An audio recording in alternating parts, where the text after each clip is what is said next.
All right, guys, we're officially recording. Hey, guys, it's me, DC Soap Sanctuary. I got here with me Albert Bostic and our special guest, Mr. Brock Davon TV. Brock, Brock TV. We The in the one and building. only Brock TV. How you guys doing today? Doing pretty good. Doing real good. How's everybody weekend going? I can't complain. Yeah, definitely no complaints for me. Definitely none for me. I'm excited, guys, to have all three of us here doing this. You know, I always knew when I started doing this, I was like, I think one of these days it's going to be all three of us on here. I felt it. I felt the breadcrumbs of it a little bit. Yeah. I'm still shocked. I'm just still shocked at this point. I know, right? I'm just taking it all in. I'm playing it cool, but I'm still shocked though. Just saying. I am too. I'm definitely like it's like belief and disbelief at the same time that because I only had just started, like I said, a year ago, and the two people that I saw the most that came up were you and Brock TV, which leads me to my first question. Let's start off with this. Let's leave the first question. My first question is, how did you get started with reviewing soaps on YouTube, and what was the first soap opera storyline you remember? And I'm going to start this off with first Brock TV. Funny thing is, it was like March 2012, I want to say, but I was watching it for years, and what was the story? It was right around the time when John McBain, Blair, everybody was migrating from One Life over, to GH. It was during that time frame. And Tracy, I think, was married to Anthony Zaccara at the time. And I'm just watching. I'm like, I got this damn camera right here. I said, I want to talk about this. I said, and I was like, I had this YouTube account since like 2008, never really posted anything on it or used it for that. So I said, let me throw it at the wall and see what happened. And I just got up there and recorded it. It was right around the time, I want to say, when Sean and Carly were kind of being around each other. And I was like, during that time, I'm like, well, Carly, you need to go ahead and get with him. Shit. I'm like, you done had every other man out here. You need to experience this one. He's different from what you normally do. So that's kind of how I got into it. And I just kept doing it. And, 2012 from there turned into fucking 10 years later. It's like, 2022, 10 years later. We've done it for a long time. Yeah. I think longer than anybody on YouTube right now, to be honest. It's been a long road, but it's been a fun one. Now, before I touch on that, I want to go ahead and just pass this question out over to Albert. Albert, same question to you. How did you get started with reviewing soaps on YouTube? What was the first soap storyline you remember watching? First story I remember watching was One Life to Live. And that was during the train accident where like Will and Jessica was walking away. You have Bo just standing there watching. I'm just like, you're a cop. Why are you not doing anything? You're just gonna just okay, cool. So that's how I started with that. I did One Life, then I did Port Charles, and then I went from Port Charles to General Hospital. But honestly, tell you the truth, I kind of started my channel based off of Brock TV a little bit. Because I was watching him for a minute, and I was like, you got this guy that's not there doing reviews on General Hospital. And at that time, I was like, I didn't really know, like, as far as like doing reviews and being a guy doing like, it's all taboo and everything like that. But I was like, I saw the way he did. I was like, you know what? Maybe I should try it. So I tried it, and at that point, it was just, went from there.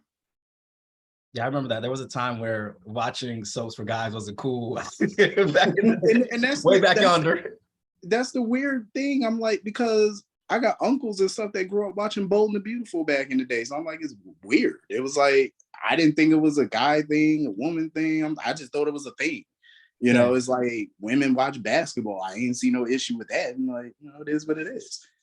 Yeah, but now it became cool to watch soaps. Nowadays everyone's like, that's all cool. Now it's all right. It's all cool and all. I remember before I go into my answer to this question is, I remember back in 2012, I was in the dorms, and I remember coming up on Brock TV's channel, because back when I was in college, I was in dorms, they didn't have no cable. So I was trying to catch the show for free on YouTube. I remember them days. I used to have to use a little cord and all that just to get certain channels. I'm like, this ain't life. You know, same way I was trying to watch Days back in everywhere backyard. I was trying to watch Days, had to adjust the little K wire for it to come clearly. But anyways, when I was in the doors that time, I was trying to catch GH for free on YouTube. And you know, you had to catch it quick. Yeah, they will take that sucker down. And at that time, when I was trying to watch it, Rock TV stuff came up. I remember, and this was, like you said, during the time when the One Life to Live people went over to GH, and I would catch your reviews. I was really trying to catch the GH, the bootleg version GH. Yeah. And I was yours out there. But when I got started, it was like over, I want to say over a year ago now at this point, like on YouTube. I was like, my brother was telling me, hey, you should do a YouTube channel, you know, do it on soaps. Because initially I was gonna do like one of those life advices channel. My brother's like, that's corny, do soaps. I was like, sure. I was like, you think there's an audience out there that would want to watch people do soaps? And there's an audience out there. And I Googled it at the time, and the first two people that came up was Rock TV, who I instantly remembered seeing you through the years. And then there was Alberts. I was like, okay, so there's people doing this. I was like, all right, let me go ahead and do this and see how this goes. Things do. Let me go ahead and do this. And when I first started watching soaps, it was the storyline on All My Children, because All My Children was the first one I saw. And it was around the time that Erica and Bianca had JR cornered in the room, and he decided to jump out the window instead. I remember that. You know, he just went the whole yeah, like Spider-Man type shit. You know, which is just so extreme, you know. But because Erica and Bianca did not want him coming downstairs drunk and just causing a mess and ruining their little dinner party. So he decided, I'm just go ahead and jump out the window. Why not? And that was how I got started. I was like, what, 12 years old at the time, watching soaps. And for some reason, the cable wasn't coming in where we were living at the time. So that's how I got to soaps. There was something else to watch as I got into it. But that's how I got into it. And then doing the YouTube channel last year, it's honestly just been, I think, a just complete blast doing this. And, you know, then collabing with Albert, and now I'm collabing with you. So I think, honestly, I feel like this is like a 360 right here for me moment, 360 moment for me. So I'm really excited to be doing this collab with you guys. I want to just start off and just ask, because me and Albert, we've done like so many collabs, and this is our first one with you, Brock. I wanted to ask you though, how does it feel to be doing this now for 10 years at this point? It feels amazing. I'm gonna tell you, it feels like every time I click that camera on, it's like it's the first day that I did it. You know what I mean? And it's always fun. It's always a challenge sometimes, but I make it fun because I said, listen, the one thing I don't ever want to do is make this a job. Yeah. I don't ever want it to feel like a job, make it a chore. I said never, because I always have fun doing it. Because when that camera come on, I feel so alive. Like, you know, when it comes on and you just talking your mess and all that, and it's fun. You know, you get people interacting with you, and, you know, everybody's bouncing off ideas and, oh, who this could be, or who shot this one. And it's fun, you know, it's really fun. It's electric in a way. Right. Now, Albert, what about you? How does it feel now doing it? I think it's almost like 2 or 3 years now you've been doing this, right? Pretty much. Yeah, about 3 years. It's crazy. It's every time I do it, and every time I see like comments from people saying, you know, you're doing a good job, and you know, I love your reviews and stuff like that. It's just weird. I mean, it's good, but it's just like it's good in a weird way. Like, I didn't think I would be doing this and just having this much fun. You know, my initial reason for doing it because I couldn't stand Nina. And so, and it's funny too, because I went on Brock TV's channel, and I was typing something in about Nina, and I was like, you know what? I still don't feel good. You know what? Let me make my review. I did it, and I felt much better. I was like, that was fun. Let's try it out tomorrow. So I just went from there. And it's just, like I said, it's just been a blast. So. Yeah, I feel the same too. I feel like now I've been doing this for about, I want to say 1.5 years, and I really don't even be noticing that. Sometimes I'm like, you know, you notice we like post your videos, like you see all the videos prior. I mean, from way back yonder. I think actually today, when I was listening to other reviews earlier today, one of your reviews from like 2015, Brock TV, just popped up in the feed. I listen, anything I normally do. Actually, when I'm uploading a video, while I'm uploading it and I see all the old videos, I usually go down and look at them like, damn. And I remember it's like a few where I had like created my own videos where it's like my own fantasy GH that I did years ago. And people watched the video. I didn't think anything of it. It was just stuff that I had on my mind for storyline purposes. Right. Storylines that I would probably do. And people watch that video and they commented and they're like, why the hell are you not writing the actual show? Because this is actually true to the characters. Because it was one where Faith Roscoe, I came up with the idea to have Faith Roscoe come back. And she was raising all type of hell in Port Charles. And shootouts, and Emily got shot, and Nicholas was at her bedside, and we found out during that time that Sky and Luke were having an affair. I came up with that off the top of my head, and Tracy was pissed, and Alan was arguing with Sky at the hospital while they were waiting on word about Emily, and Monica just came in. I wrote that in, how Monica just came in and told them to stop all the bickering because this is not the time. And people were commenting, they was like, that scene that you came up with, they said, I can realistically see that scene, because they said that's some shit Monica would say. Like, if they're arguing in the midst of tragedy, of drama, and y'all arguing about an affair, she would tell y'all to shut up. I was like, yeah, it's just like, because I know the characters. Like, I know what they would say, what they wouldn't say, what they would do, what they wouldn't do. So it was kind of fun for me to go back and look at all that stuff. The only problem is sometimes the writers don't seem to know those things. No, and that's the crazy part, because I watch a lot of interviews that a lot of people even behind the scenes do, and they would say that they got all these different writers for the memory purposes. Like, they'll have a writer specifically there to keep continuity going. Like, oh, this happened, to remind them that, oh, this happened in 2015, this happened in 2012. Right. And I think Frank Valentini said that. I think it was Frank or Ron at the time, I think, said that they have a writer for that specific thing. And I thought that was interesting. Yeah.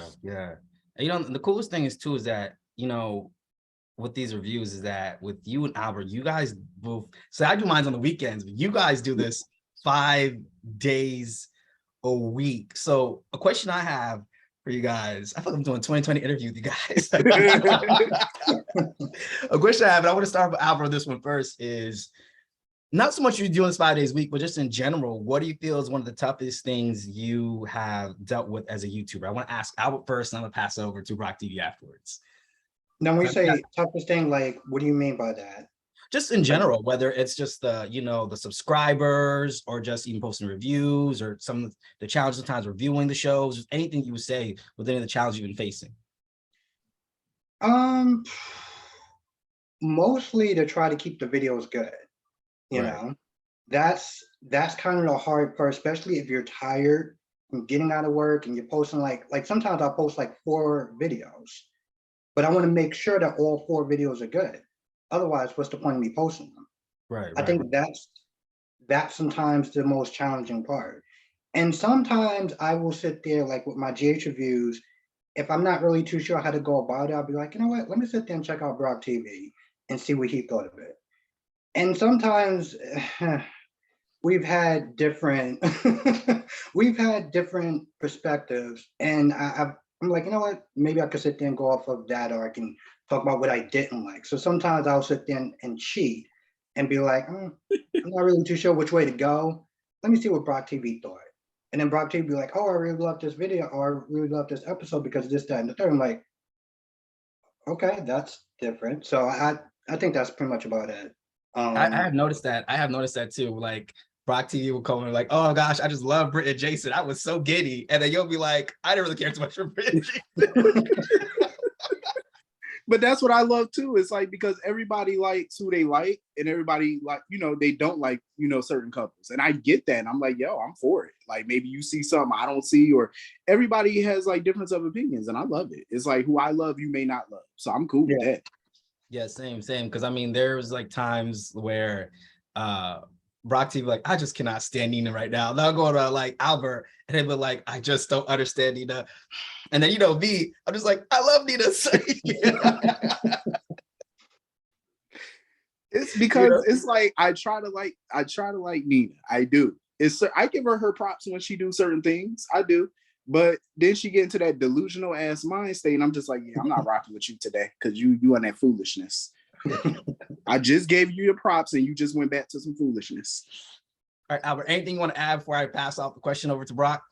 I think maybe the toughest parts is not being able to get out the review, or to get it out super late, where I feel like people won't watch it, or people won't watch it as much because they come out later. I think that's probably like the most challenging part, really, and also to make sure that it's good. Right. Yeah, because I'm sure it must be tough to like review an episode for the day, and it was just so dry. There's those dry episodes where there's like not much happening. Oh my God, those are probably the worst. Like during that whole picnic scene thing. Remember the Quartermain picnic thing? Bootleg Guiding Light they had going on. And that's the thing. That's when I was being, I guess, super negative, and it just. But I can't. I gotta sit there and say how I feel. Right. Yeah. Right. Now, You gotta Brock, be authentic. just as a reference, I called it the Bootleg Guiding Light because I felt like Guiding Light. I don't know if you watch Guiding Light, but on Guiding Light they have this thing every year where they have the Bauer family barbecue. Come on now, I know a bit or two about the Spalding Empire. All right, Brock, same question out to you is what would you say is some of the toughest things you deal with as a YouTuber and just in general overall? One of the things that I do have to express. One of the things that I do have to agree with Albert on is making it good. You know what I mean? Because you want to give out quality stuff. And it's hard sometimes because I tell people this all the time. When you're doing it 5 days a week, you're not going to get bang, bang, shoot 'em up, crazy every day, 5 days a week. And I don't expect it. And then, Wednesdays, I would say for me, Wednesdays, I think usually are the drier episodes. And on those episodes, I'll be looking at it and I'm watching. I'm like, okay, this is dry. This is funny. This is dry. This is dry. So I'm like, now I got to come up with a way to make these dry episodes funny as all hell in my review. Because I got to talk some stuff in my review to make it fun. Because I'm like, listen, I get a lot of people telling me, they're like, listen, this was such a dry ass episode, but your review made it better though. And that's what I try to go for. You know what I mean? Because it's like, we got to spruce this up. They made it dry. Let me make it good. One of the other challenges though, I would say I love subscribers. I do. I'm going to be honest though. I love 95% of my subscribers because you get the other 5 that just got to come in, act foolish, be on some disrespectful mess. And that's something I don't tolerate. I'm like, listen, be respectful, just like I'm being of you. Cause it's like, I don't disrespect anybody. And it's like, once you give me disrespect, that's when, something in me just come out. And I'm like, cause you see my review, how I can be. So I'm like, why you want to come for me? Like, why? Why? I'm trying to be nice. Even if we disagree on something, and that's the funny thing. I could somebody could disagree with something, my point of view, like Albert said, like, my point of view on the episode may differ from his. And I'm like, cool. You know what I mean? Cause that's life. We're all different. But then you get the subscribers like, no, I don't effing agree with this. I don't like, pump your brakes. I'm like, listen, too far, right? I'm like, listen, we all know it's a show. Relax. I joke around like, yeah, I go to Port Charles in a minute and whoop Nina ass, but we all know it's a joke. I'm like, some people take it way too seriously. I'm like, calm down, go meditate. Woosah. But for the most part, I enjoy doing it. You know what I mean? Like, I don't have any regrets about any of the 10 years I've been doing it. I don't have it. Listen, as long as these shows go on, I'm rocking with it for as long as it goes.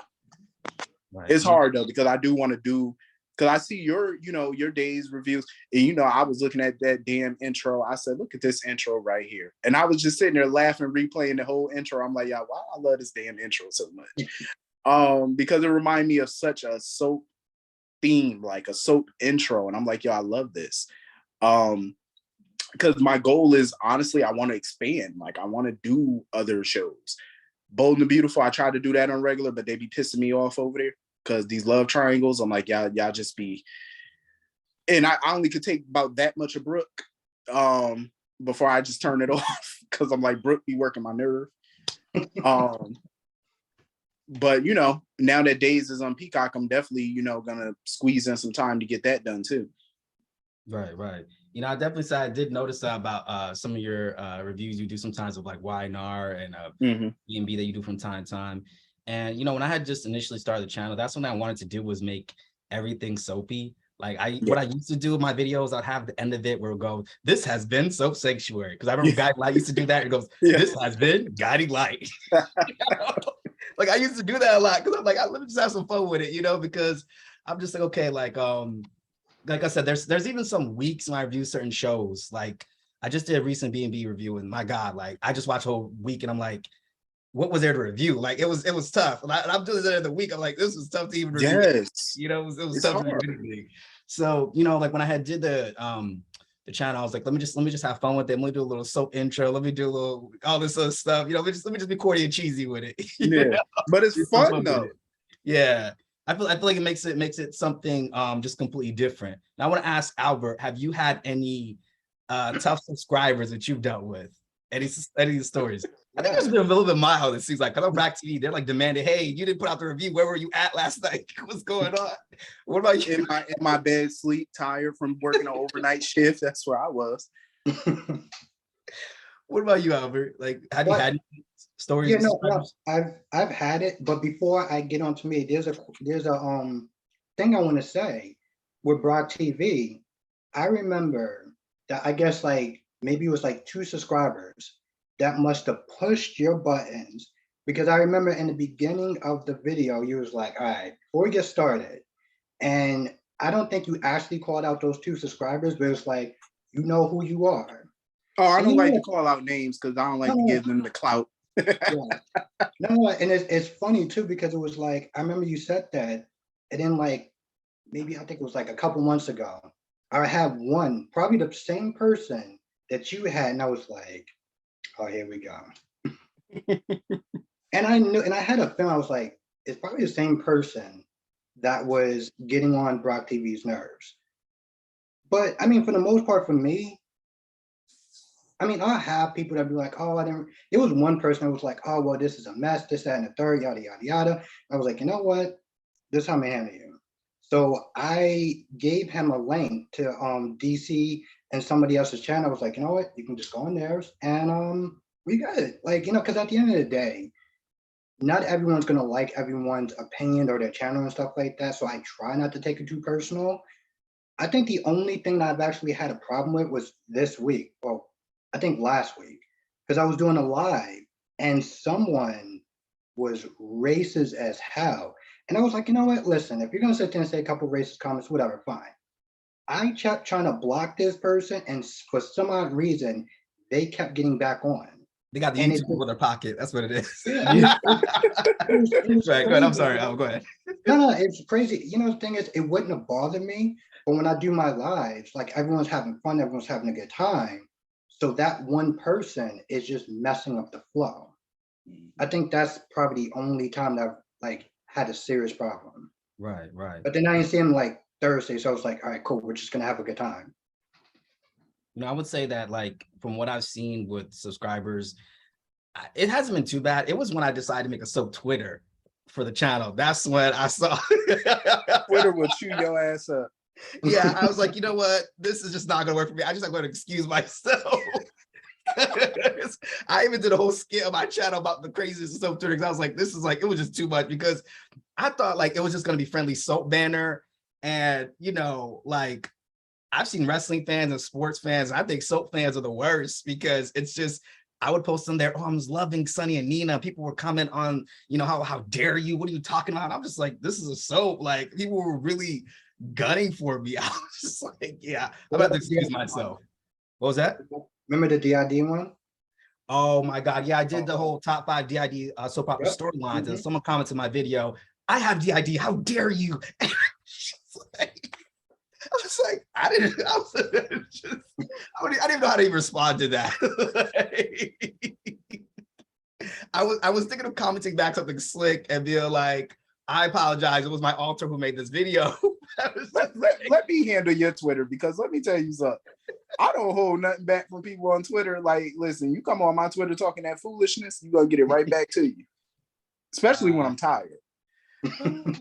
But that was on my actual YouTube video when they commented DID thing. And I think prior to that, I decided I was gonna excuse myself so Twitter is like, I can't handle it. I was like, I just want the right kind of energy. So if someone's on my channel, they're subscribing. I know they already know what time it is. They know who I am. Like even I just posted a video recently that I was anti-Sprina. It was like a joke. It was just my review for the week. And I knew that was gonna, I knew it was maybe gonna cause something, but I saw someone commented on there, oh, someone who's anti-Sprina, something along the lines of, if you're anti-Sprina, I can't really get with you. And so for that reason, I'm not watching your channel, I'm not subscribing. And then someone else commented, well, yeah, this guy doesn't even know what he's talking about. There's that little conversation among themselves. Like, all right, it's cool. It's cool though. It's cool. Cause I'm just like, it's in jest for me. It's in jest. Like, this is not like the serious thing, but you know how some people are. I'm gonna tell you just like this, to be honest. Both of y'all, this is what I had to learn over the years. Be authentically you. Because if you try to cater to any one of your subscribers to what they think you should like or it's not gonna work and you're not gonna be you. You know what I mean? I like a certain couple. I remember people was in my comments trying to chew me up about Rory and Trina. I said, listen, I like the two of them together. I said, I can't help it. Do I like her and Spencer? Yes, but I like her and Rory because he's a nice guy so far that we see. I said, he treats her with respect. And people was really coming at me in the comments because I thought it was sweet. He brought the girl some damn brownies. They talking about them dry ass brownies. How the fuck you know they dry? They could be moist. How you know? How you know that? Them shits look good to me. You had me at brownie. Shit. All you gotta do is bring me at brownies. You got me. Right. You bring me a tub of homemade brownies that you made. I'm yours for the next 10 years if you keep them coming. I'm yours. But I would agree with you on that. I agree because I feel like when I started talking about how much I love Sunny and Nina, because I like the side that she brought out of Sunny, because I always hated Sunny, Jason, and Carly, the triumphant trio, the holy trinity of GH. I always despised them for a long time. I know that's Albert's guy. Albert loves Sunny and JC. Stands down for them. But when I started posting I love Sunny and Nina, people were just like, are you crazy? You okay? I used to get those weird messages on Twitter, but I was like, I'm still gonna keep going with it. You know, I'm still gonna keep going. Which brings me to a question, guys, ask here. What is your guys' favorite or best, who would you say is the best GH character and storyline? Either one of you guys want to touch it, jump on that one.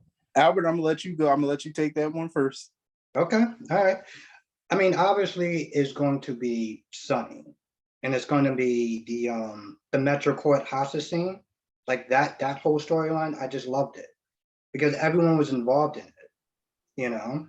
Everyone was involved. I love storylines like that. Like even like the what's my other one? The water poisoning thing with Jerry Jacks. Yes. Everyone was involved. You know, I love stuff like that where it's like even people that don't even like each other has to work together. I love stuff like that. And it's a shame that they don't do that stuff anymore, but I know that's the type of stuff that I love. Yeah. What about you, bro? If y'all know me well enough, you know what I'm about to say. I love everybody. I'm gonna be real. I like a lot of damn characters, so to narrow it down, but I got to go with my girl Claudia Zakara because I miss her. The freaking birthday scene. I play that scene lives in my mind rent free every day. Where it was her birthday, Sunny threw the birthday party, he just went off on her ass. Like he just ripped her a new one. Even if you look at that scene and when he called her, what did he say to her? He called her all types of, he called her all type of, he called her he just went off. And if you look in the background of the people standing behind her, you'll see Milo standing behind her. And the look on Milo's face always lives rent free in my mind too, because his look was like, I'm a bodyguard, but I don't know what to do right now. Like I'm mad confused. But that whole scene, I loved it because Sunny was just airing everybody the hell out. I also felt like Claudia was airing his ass out some too, because he do need to take some blame. And I just love how fierce Claudia was though, because that was a badass woman. Like she is what Ava Jerome became. I'm gonna be real. I feel like Claudia, she crawled so Ava could run and walk, so she could walk and run. And so because Claudia was Ava Jerome before Ava Jerome. Like, let's be real. Like, she was nutty as all hell and crazy, but that's what I loved about Claudia though, because you could tell like she just wanted to be loved. You see the way Anthony treated her ass. But yeah, I love that scene, man. Claudia wasn't taking no prisoners that night. She had that little gun out, told Carly, get your ass over here. It's like, get over here, let's go. And I'm like, Carly ain't even put up a fight. I mean, I think if Carly wasn't pregnant at the time, I think she definitely would have put up a fight. But I'm like, Carly, you walked a little, too calm and too nice towards her. For me, I'm like, you should at least try to slap the gun or something. You got a million people standing there. All you had to do is call some type of diversion. Jason could have got a shot off. But I love how she even chewed into Jason ass that night. She was like your little robot hitman. I love that shit. I love that shit. And Tracy asked, she had to get in her little day. She was like, Jason, put the gun down, you idiot. I was like, Tracy, sit down. Sit down. But I love that scene because everybody was in the ballroom and Sonny and all them, they was just in their bag that night. And I remember it too, because that was the night before Halloween. I remember it. Yeah, night before Halloween. When I tell y'all, I played that scene over the whole weekend in anticipation for Monday to see what was going to happen. I played that whole scene over all that Halloween weekend. That was back when it was must see TV. I didn't all the way enjoy Bob Boozer, but he made it must see TV. Like, you wanted those to happen on Monday at that time. Mm-hmm. I remember that. I would say honestly, I think that Claudia Zacchara may be the hook, but I'm gonna get on that in a little bit later on in the video. But to answer this question, I would say is best GH character. I would say for me is Robin Scorpio. I think that's one of the best GH characters for me. I felt like they knew how to like consistently write for Robin for one thing to the next. And if you look at General Hospital Night Shift, that was pretty much revolving around like Robin and Patrick and their whole thing. And, so Robin to me is one of the best GH characters and the best storyline, I would say. I would go with the Metro Corp, but if I had to name like a second one to add to that, I would say the Text Message Killer storyline. That was good. I loved it. It was, especially when Bob Guza had revealed to the audience, back before, Twitter was going to blaze with spoilers and stuff, he just said it was somebody from the past. And it's like, it looked like it was going to be Alcazar. And it's like, in a way it was, but it wasn't. It was an Alcazar, but it just wasn't Lorenzo, And to know that it was Diego in the end when he took off the mask and he was like, yeah, I had a text message from my dad. And he said, I'm coming for you. So I thought it was only right that I send the same out to you guys. And it was good. Now I feel like we all in the damn handicap match because I'm like, Albert, you see our ass done picked two semi-villains here, and he done went with the goody two-shoe. Everybody know Robin's squeaky clean. But Robin ain't even got a jaywalking ticket. I know Robin actually is like the one GH character they have just never. I mean, there was a time she put Emma in a tree, but they really haven't had her do nothing too crazy at this point. But that Text Message Killer storyline was so good. I'm trying to figure out who was the biggest major character they killed, because they killed off Letitia, Sonny's housekeeper, and then her cousin goes to work from the next week. I'm sorry though, but like if my cousin died working for you, I don't think I'm gonna go working for you. Exactly. I don't give a damn. You listen, you can't write a check big enough for me to come up in here. The Corinthos coffee money must have been really good for Mercedes to come by. But that storyline to me, I thought it was absolutely like incredible, just the way they wrote for it. And then it was Diego, he took off the mask, and because I didn't see that coming. We were thinking Alcazar was going to show up, but I didn't see that coming. So that makes me want to ask now. We talked about the best GH character in storyline. What do you guys feel is the worst GH character and the worst GH storyline? Shit. Which one do you guys want to tackle that one first? I'm like, ooh, Brock, you should go first. I'm still thinking. Damn, he said the worst. Ooh. Albert, I'm gonna let you go first. I gotta think on this one. This is hard. Hold on. The worst. It's hard for me. It's hard for me to sit there and think of a really terrible character, like a terrible main character. But I mean, the worst story easily has to be the Nixon Falls. Easily. Period. I have nothing else to say about that. It was just the worst. And it was so bad because, I've said this before, but I felt like there was a writer's change. Like the way that, what was his name? Who's the villain that came in that just went to jail? I can't think of him right now. Just went to jail. Yeah. the ponytail guy, what was his name? Oh, Cyrus. Cyrus. I felt like Sonny was supposed to sit there and take him out. I don't know what changed or where the direction went, but now you got Laura, Curtis, and a handful of other people, and you got Cyrus that's like, holding people hostage. I'm like, bro, you got people for that. What are you doing? Like, this is something that Sonny should have took care of. Like, I felt like he came there for Sonny. I don't know if it was Maurice Bernard that was like, I just want to do Nixon Falls, but I felt like there was a rewrite somewhere and it just didn't feel right. You're not lying, because I vaguely remember an interview where I think it was the actor that played Cyrus who talked about it a little bit, that he was supposed to be there for a short period of time. He was there a lot longer than what he was originally supposed to be. So I think the original plan was at some point for Sonny to kill him.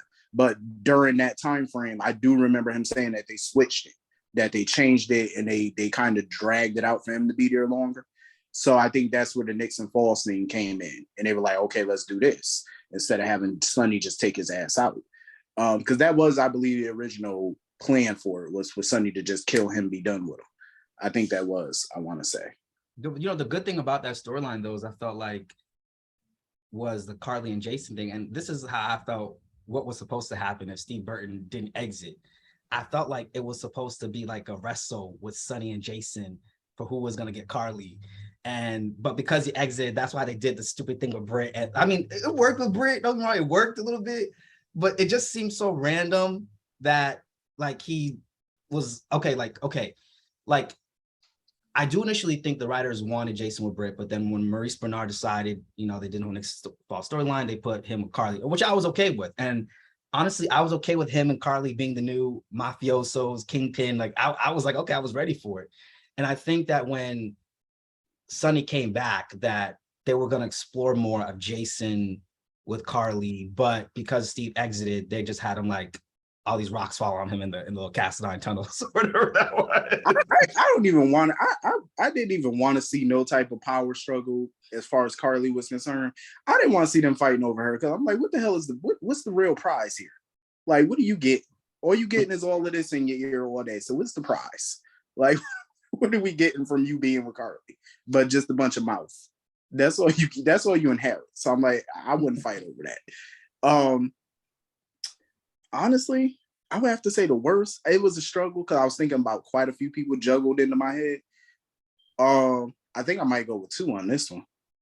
One of the worst for me, which is not on the actor. I feel like it was the writing at the time. Ewan Keaton. I feel like that was the worst. Because I felt like there was so much damn potential for that character. There was. I agree. The way he went out, I was never happy about that. I said, this how y'all gonna do him? I felt like he had so much potential to be not even a villain, but I felt like he could have been a great character. And I feel like he would have pulled that off, because I wanted to see him paired up with somebody. I didn't know who at the time, but I think he could have been up here for years. I really do. I think he could have lasted a long time. And I feel like the actor got a bad shake in this. The other one is a no-brainer.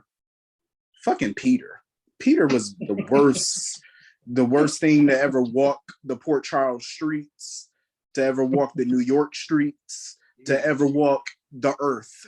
I feel like that was just the worst character that they could have came up with. Because if you're looking for a Faison substitute, he was not it. He was not it. Like, that's the worst Faison. That I can't even call him Faison light. That ain't. I can't put Faison nowhere in there with him, because he can't walk a block in Faison shoes. Like, he can't walk from my bed to the front door in Faison shoes. He just couldn't do it. That was a hell no. They should have took, if you gotta have Peter up here, you should have just took a different approach with him. Cause I feel like the super villain thing working with him, that just wasn't it. Cause how many times I was chomping at the bit for somebody to shoot his ass, and they just kept talking. I'm like, listen, I get that they talk when they're about to shoot somebody, but for him, I'm like, the talking needs to stop. Shoot his ass. Just shoot his ass. Shoot him in every body part that you can. Jesus. Get rid of him. Hopefully he's gone for good and we ain't got to see him again. Hopefully. Because they like to resurrect people, and I'm like, hopefully he's not one. Just keep him where he at. Because that's enough. I will say though, like in contrast, I actually really enjoyed Peter. The only thing that just didn't make sense was how nobody can take him. Nobody was able to take him down, not even Sonny. And that was a part where it started to feel a little unrealistic to me. But I really loved Peter, though. I really did. I really loved I his felt character. that way about Esme. I'm like, how can nobody take this little 17-year-old girl down? Grown people.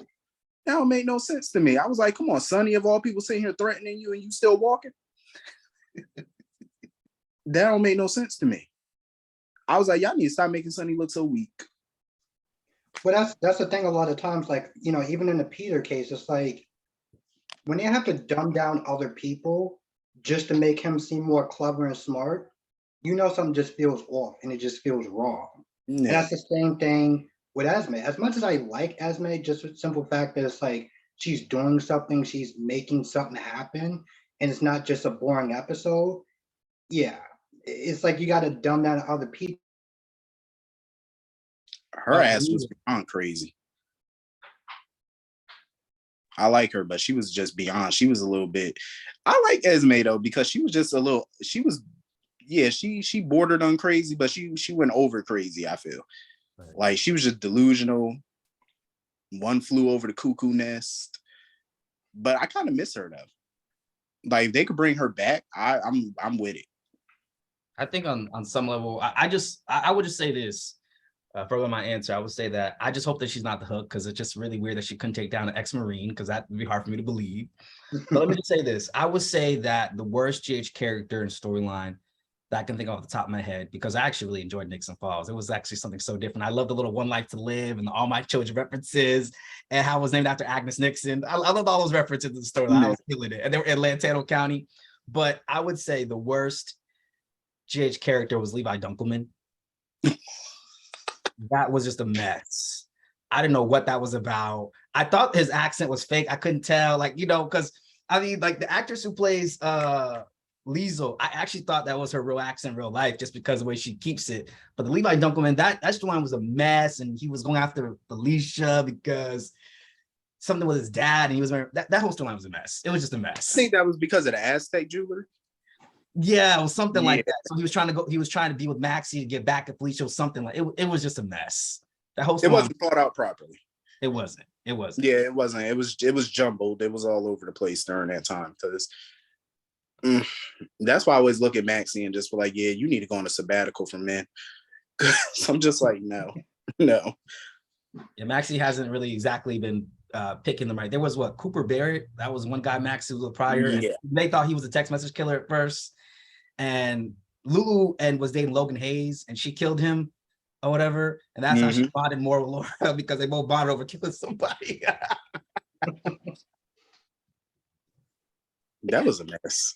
You know, that was storyline was just it was just a complete mess. But I would say Levi Dunkelman, that was just a mess of a storyline. I honestly, and I think that's how she ended up with Nathan right after that, or yes, it was something in terms of that. That was like, I think that was one of the worst, which makes me want to ask this question for you guys. Your favorite GH villain. I got mine. I want to know what are you guys' favorite villains on GH. Me and Albert Khan talked about this, but I want to know from you guys. Hands down, Helena Cassadine. Helena. 1000% Helena. Listen, couldn't nobody, the way that she would throw shade at people by using intellect to do it, like she would just throw out big words and tell them, yeah, go look that up in the dictionary. Like she would just automatically assume y'all don't know what she's saying. Just like subtle shade that she would throw.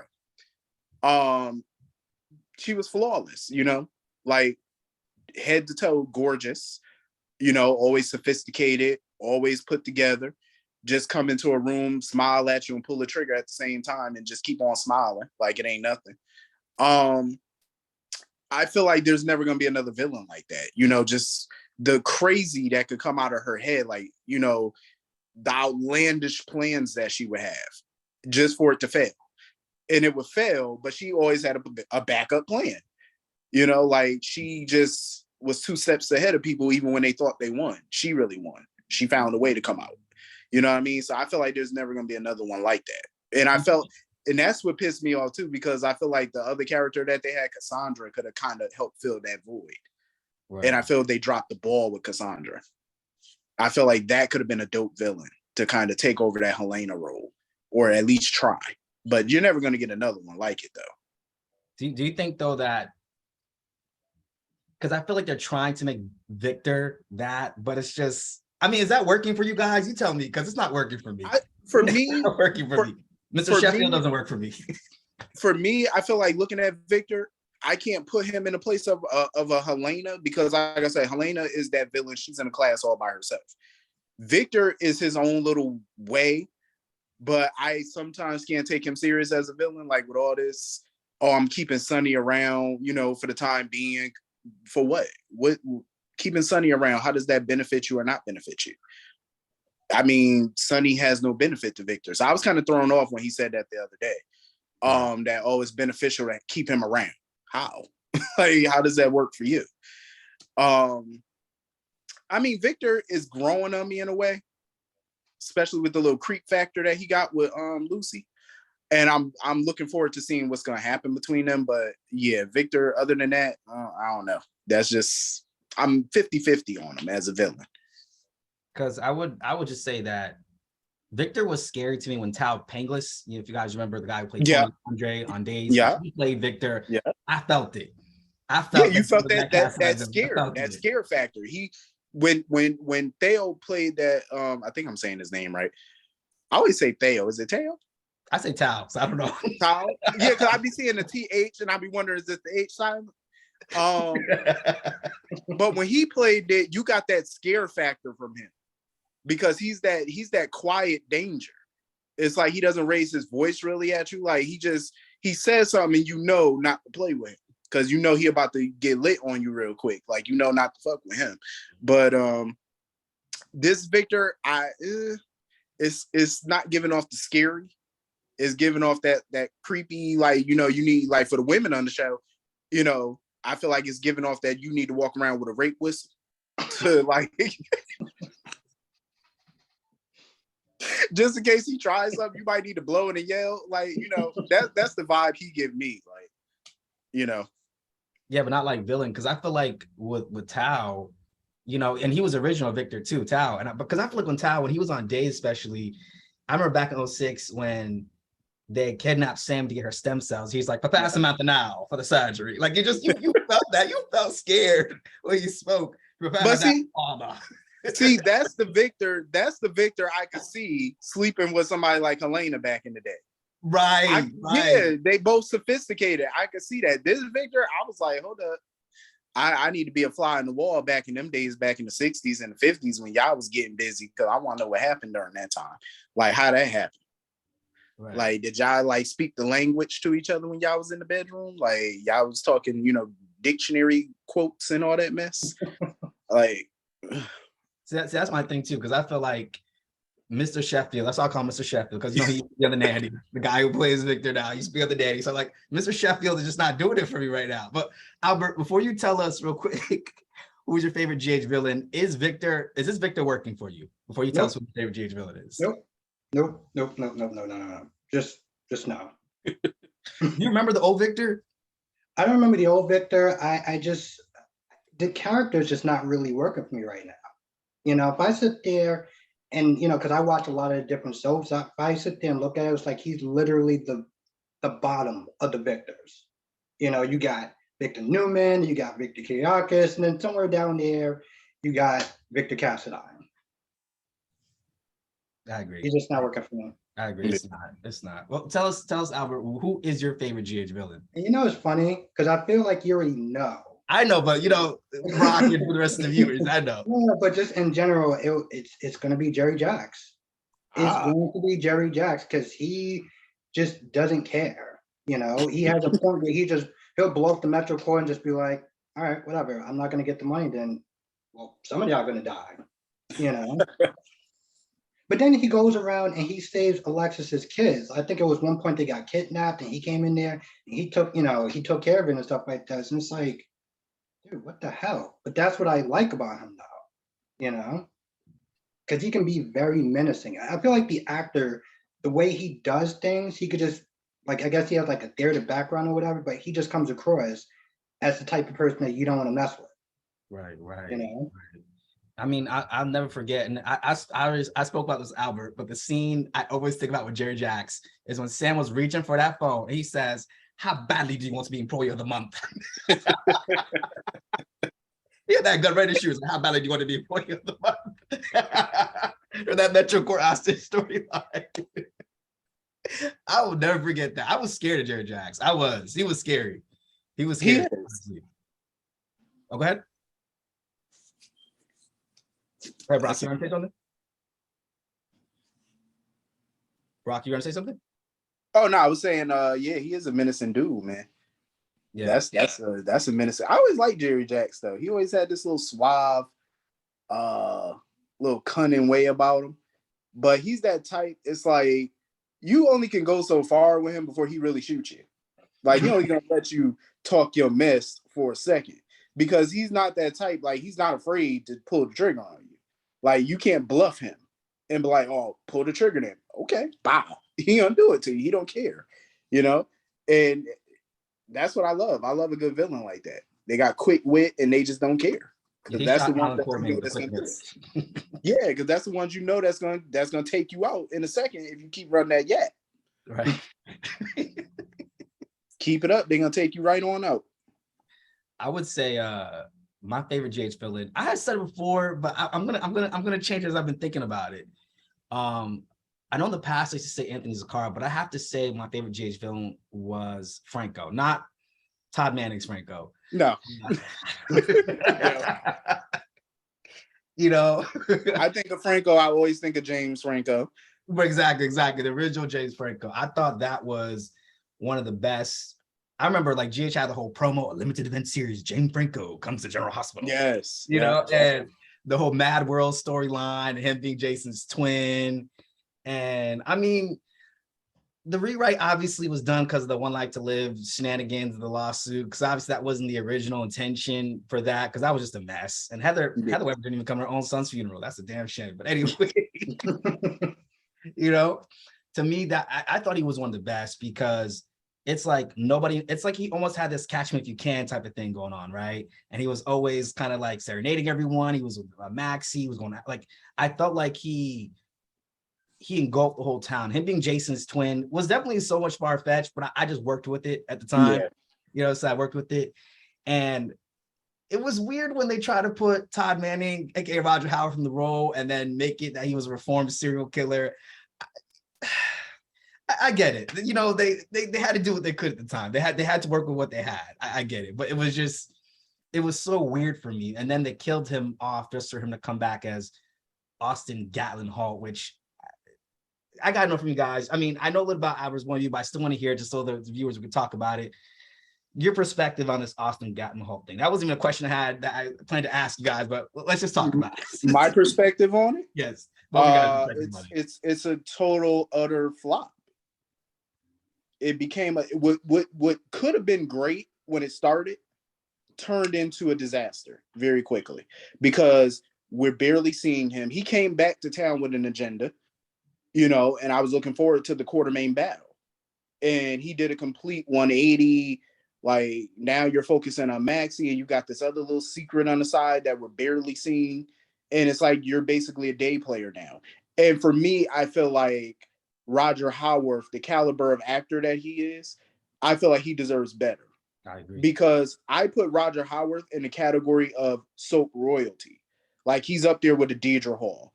He's up there, you know, with a John Aniston. He's up there with everybody pretty much. Leslie Charlson, Maurice Bernard. I put him in that category because he's done it a long time. He's been in a lot of major storylines from As the World Turns to One Life to Live. And people don't even know. Everybody, when they think of Roger Howarth, they think Todd Manning. I think of Todd Manning too, but people also sleep on Paul Ryan from As the World Turns. And I said, you know, and that I hate that. That's why anytime I talk about Roger Howarth, I have to bring up Paul Ryan because I'm like, y'all not gonna sleep on Paul. Y'all not gonna do that. Because Paul was the shit on that show. You know, I followed him from the time he came on that show to the time the show ended. You know, and he was good, you know. I mean, anybody who got to deal with a mama like Barbara, God bless you. because so I got to bring that up. But I just feel like it's been a dud so far for Austin. And I think that we should, as viewers, we deserve better. Roger deserved better. And hopefully they can fix that, in the near future once this story that he's currently in boils over. So hopefully we get better for him. Right. Albert, what about you? It's the same thing, but unfortunately, what it really comes down to, I've said this so many times, but I'll just sit there and say it just for funsies. Blow the cast. Because yeah, granted, I wasn't on board with him just being from Franco to Austin, but I'm like, you know what? Let's give him a try. Let's just see what it's like. But we barely see him. We barely see him because they got so many other characters on the show.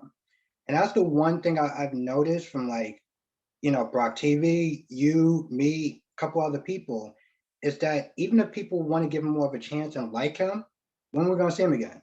Next 2 or 3 weeks? Right. So, yeah, it comes down to just him being wasted as a character and as an actor. It's hard to even sit there and think like, oh, well, what do I think of him? Well, I don't know. I haven't seen him in a while. It's like sitting there asking, when was the last time you seen TJ? Oh, we see him every now and then we won't see him for another 3 weeks. Remember Molly? That was a character for a while. So I would agree with you because I feel like in terms of and it's so weird to hear Rock say that people slept on Paul Ryan because I think I'm one of the people that slept on him because I gotta honestly say I feel like Todd Manning was his best role. Like Paul Ryan. No, it was because it was his most known role. But if you go and you really watch As the World Turns and you see him up there, yeah, it's different from Todd Manning. But I was like, I like that character though. But he's always gonna be, of course, synonymous with Todd. Right. Because it's like the same with Maura West. I remember when she was Carly in As the World Turns. That was the first role I saw her in. And then Diane Jenkins on Young Restless, and then Ava Jerome, which I think Ava Jerome was her best. Not because it's most current, but it's just I think that was her best. Oh yeah, it is. Yeah, and in terms of Austin Gatlin Holt, I just felt like there was so much more they could have explored with him being a quarterman and revising history. And if any of you guys ever see my reviews, I'm always talking about how I feel like Ron Carlivati is the one soap writer that knows how to write history well. And I don't know if you guys liked him, though, like people were on at that time and he was writing for the show, but I was feeling it because I felt like he knew how to connect to the history. But I was gonna say because I got a story to tell about Mr. Carlivati, me and Mr. Carlivati's relationship on Twitter. He don't like me much these days. Okay, what happened? Before I go further, what happened with that? What happened with because that? You know what? When he took over as head writer, right, of DH, I gave him the benefit of the doubt. So I didn't like the whole Franco when Roger took over the role. I wasn't a fan of them trying to make Franco a part of the Quartermain family. I'm like, no, absolutely not. Right. So it was certain things Ron was writing at the time, and I guess he didn't like the shit that I was tweeting. And it wasn't nothing disrespectful towards him. It was just me giving my honest opinion. So I go to his Twitter. Why his ass blocked me on Twitter? And that was years ago. And I go on his Twitter today. I'm still blocked. I said, oh, Mr. Carlivati's still mad at me. I said, okay. Did you tag him in it? Well, yeah. I tagged him. But it's like, because I'm being blunt, it's like I'm not being disrespectful to your craft or nothing like that. Right. I'm just saying, like, what are you doing? Like, I'm just giving my honest opinion. It's not that I hate his writing because a lot of his writing I do like. It's campy, and he could be a little outlandish, but I like it. It's just sometimes he could draw the shit out a little bit. And it's like, all right, let's bring it home now. Right. Because, go ahead, Albert. Go ahead. I did have a little side question I did want to ask Brock TV. So how do you feel because I kind of started my channel off of, as far as I was kind of inspired by how you were doing your channel.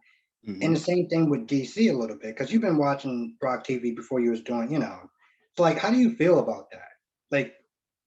I know it's kind of a weird question, but how do you feel that you inspired people to do their own channels? That's a good question, yeah.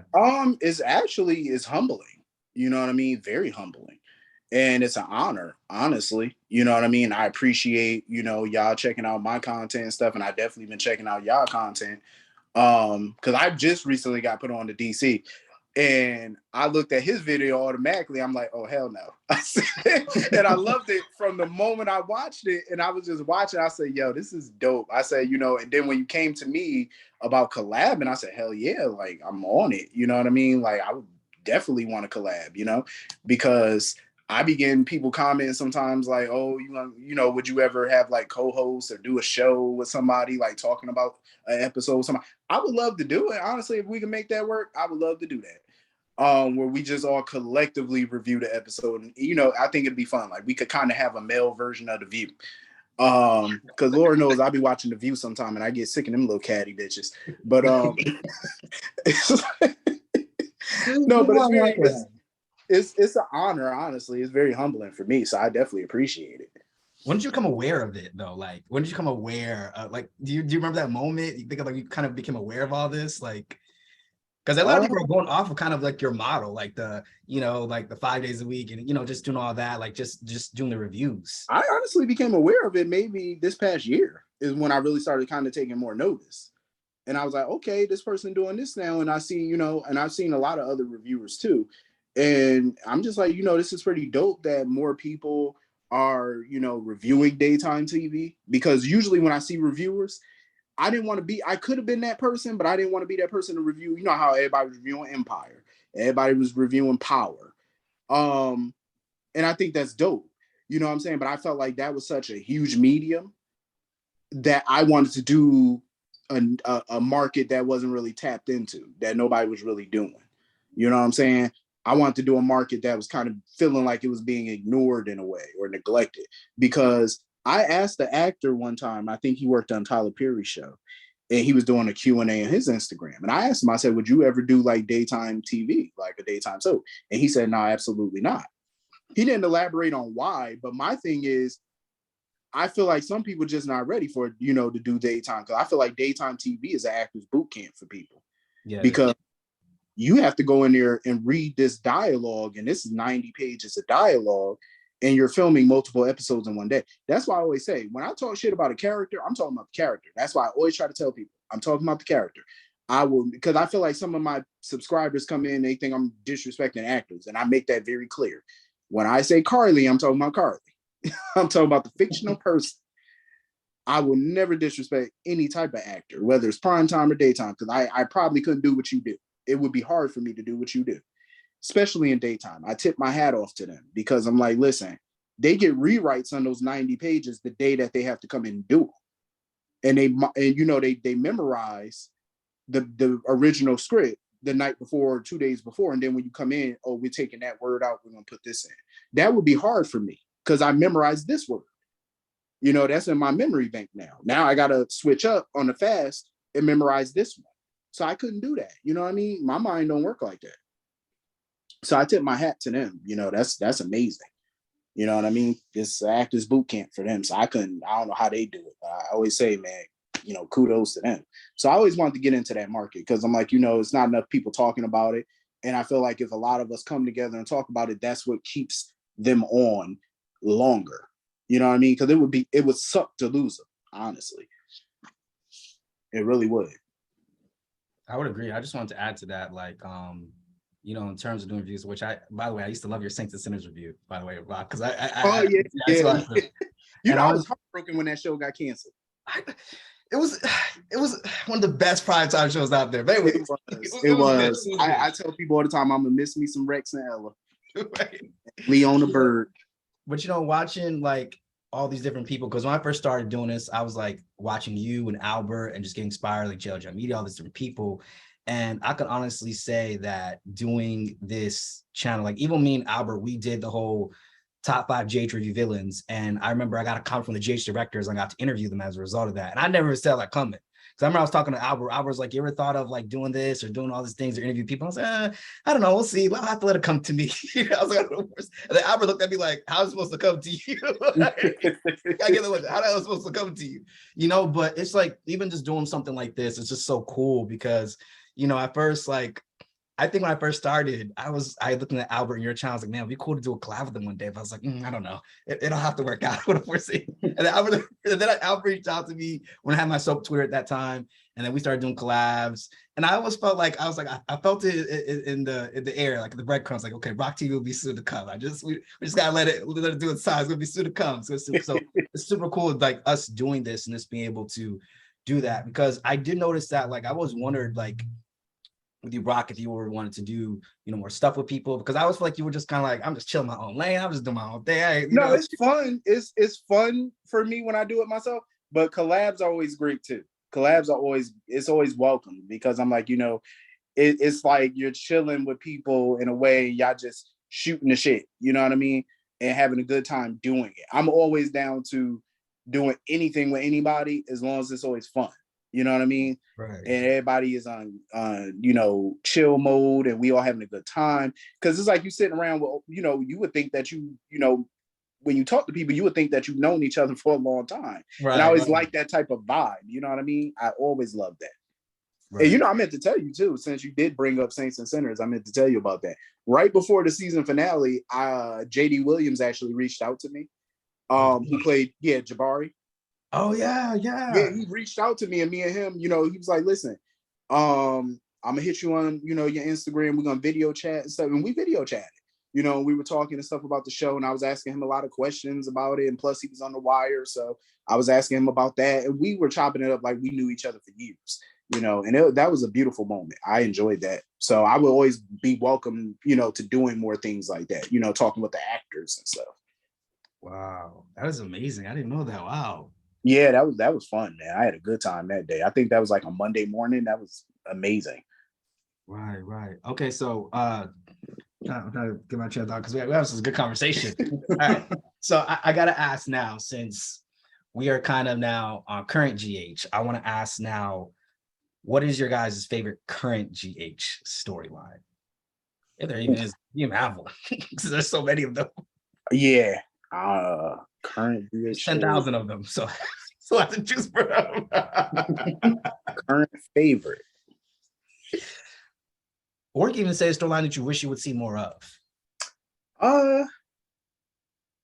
My current favorite, I'm not gonna lie to you, is actually the one that's going on right now with this Hook killer, because I'm very intrigued by this, because they done got my boo Diane, and you know how I feel about Diane. I'm like, I was hurt by that too. I was hurt. Albert didn't care though.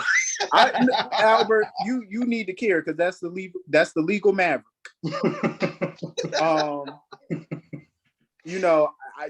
My heart was hurting when I seen her in that ground. My heart hurt. I said, no, not Diane. I can't lose Diane. Out of all the damn people this Hook killer could have went after, you gonna go after Diane? Why not? Why not take Nina ass out? You know what I mean? Like, why it's. Who do you think is the Hook, Rock? Who do you think is the Hook? Who I think it is? Yeah. Oh, shit. My mind been going crazy about it, though, because I'm like, it could be this one. It could be that one. I know Ryan and Esme been floating around, but I don't see it. Who do I think? I was going to say Dex, but he under contract now, so it can't be him. Damn. I'm trying to refrain from saying Rory, because it better not be him. I don't know. That's gonna have to be a question mark, because I don't know. It's like, damn. Okay. Albert, what about you? What's your favorite current GH storyline, and also who do you think is the Hook? I gotta sit there and agree with Brock as far as the Hook storyline, but here's the thing. Everyone has been fighting me on this. Like when I do my live streams and stuff like that, I'm like, yeah, I feel like it's Esme, because even, you take out Ava, whatever, okay, fine. Then she goes after Josh, but Brando gets in the way. So it's like, all right, I guess I gotta sit there and deal with him. And I feel like Ryan, why did Ryan just go after Josh? Or even Ava. So I have to sit there and go with Esme. I feel like I'm wrong on this one. I feel like it probably will be Rory or Dex. Don't say that. You bite your tongue. We're not gonna put that into the universe. Okay. We're not gonna put that out there. I know, I'm tired of people. Everybody wanted to be Rory so damn bad. Y'all gonna listen. We're gonna eliminate him as a suspect right now. That's a man of the law. Yeah, I think PCPD's had enough cricket cops to last them. Yeah, Lord have mercy. I still remember Ronnie. Yeah, it was Dante's friend, right? The cricket cop. Yeah, his little Yeah. his little idiot partner Yeah, yeah. So, running around beating up hookers. Albert, what is your favorite current GH storyline? Well, You even have one. like I said, the Esme one. The Esme thing. Yeah. Okay. Yeah. Okay. I would say my favorite current GH storyline right now. Well, I can't say my favorite storyline I wanted to see more of, and I talk about this all the time. Brad and Miss Wu. I'm so happy they finally brought Miss Wu on, because I felt like for years they should have made her a character, and I felt like the universe just listened finally. But the problem is, I guess I wasn't specific enough. That's how I wanted this done, because I felt like when they brought Miss Wu on and she got Brad in jail, I was okay, great. Like, I was thinking that maybe Brad would have ended up as a part of the Wu organization, or maybe he would have fell in love with some, like, I mean, the fact that he was married to Lucas, and Lucas was a part of, he was Julian Jerome's son, rival, my family, modern day Romeo and Juliet, whatever you want to put it. Like, there was just so much potential there, or maybe Brad could end up in a situation where now he's deep in, but just being like a little host for the card table games, and just have mojitos with Brit. It's just not working for me. That's one storyline I just wish that I could have seen more on, and just more of Miss Wu in general, because you want more depth. What was that? You wanted more in depth. Yeah, I wanted it more in depth. Yeah, because I just feel like, with Miss Wu, like, I don't know, there's just so much more they could have done with her. And the fact that she's the first my boss to come into Port Charles, like, I'm not gonna try to take down, because I feel like Miss Wu, and I've spoken about this with Albert before, and I have said that if this is my ideal storyline, that if Sonny was to ever leave the show, right, I do feel he should be killed off, because that would just be true to him being a mob boss. But I feel like it would be so monumental if Michael was behind the hit and he collabed with Miss Wu, and Miss Wu's doing all these different things as deception shares, working with Curtis, because that's part of her takeover in Port Charles. Like, it's just like she's setting the stage for that. So I would want to see something like that. Now, in terms of the hook, I'm hoping for Claudia Zakara. I feel like it would make the most sense. And obviously she would never go after Michael and Willow for obvious reasons. But I would be here if it was Claudia Zakara, because I could see her coming back for Sonny. And this is now the second time we've had a serial killer come to town connected to Sonny, with the last one being Gecko Alcazar, trying to send him a message. I hope Diane doesn't die, because I feel like the character Diane, there's also so much more they could do with her. I would prefer her over Alexis. Had a choice. But I would say Claudia Zakara. I felt like maybe do they have any mad scientists on GH? I know they have Dr. Rolf on days, but I can't think of any mad scientists on GH. Nah, GH, I don't think they do. They normally just have some little day player doctor or something. I wish they did, though. I wish one family had a Rolf type character. Maybe Victor Cassadine kept her alive in a cryogenic freezer. They got, Cassadine's good on freezers. So maybe he kept her alive in the freezer. That's the little thing he's working on for Sonny to got to get back at him. So, I mean, I would be here for something like that. I would be here for Claudia Zakara. I think that's the only thing that would make sense, honestly, for him to comment that, it's beneficial to keep Sonny around. Like, what reason would a Cassadine have for Sonny? Right. Yeah, that comment kind of threw me, because I'm like, what would you have in store for Sonny then, if it ain't Claudia or somebody from the past?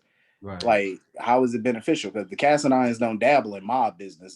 They see that as beneath them. They're monarchs. Yeah, it's like, mob business for them is that's like poetry. Beneath them. Yeah, it's like, no, they wouldn't even, they would feel insulted if you said that. Right, because they killed Brando off. Oh, go ahead, Albert. You gonna say something? No, I was going to ask a question after you were done. Because I'll just say real quick that they killed Brando off with quickness on a Tuesday, and like I said, I say all the time, when they kill a major character, it's done on a Friday. It's never good, but they killed Brando off with a quickness on that Tuesday. Just killed him off quick. Estelle's like, Lord, grant him eternal tranquility. No pain and suffering. They just moved on. Well, go ahead, Albert. Go ahead. No. What I was going to sit there and say, what is everyone's favorite soap opera right now? Like, I watch all four sometimes. So what's your favorite soap opera right now that's going on? I think so between the four. Yeah, go ahead. I would say for me, it's Days and GH.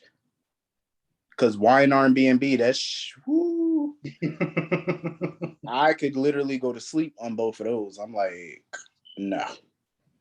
The dialogue up there is just so repetitive. It's like the storyline on Y&R is just the corporate intrigue on that show is not even interesting.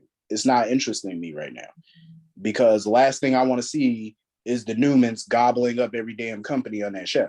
And it looks like that's what they're doing right now. Because now they're making a play for, what is it, Chancellor Winters? And I feel like that would be a spit in the face. And Victor sitting there okay in this shit. I'm like, was Catherine not your friend?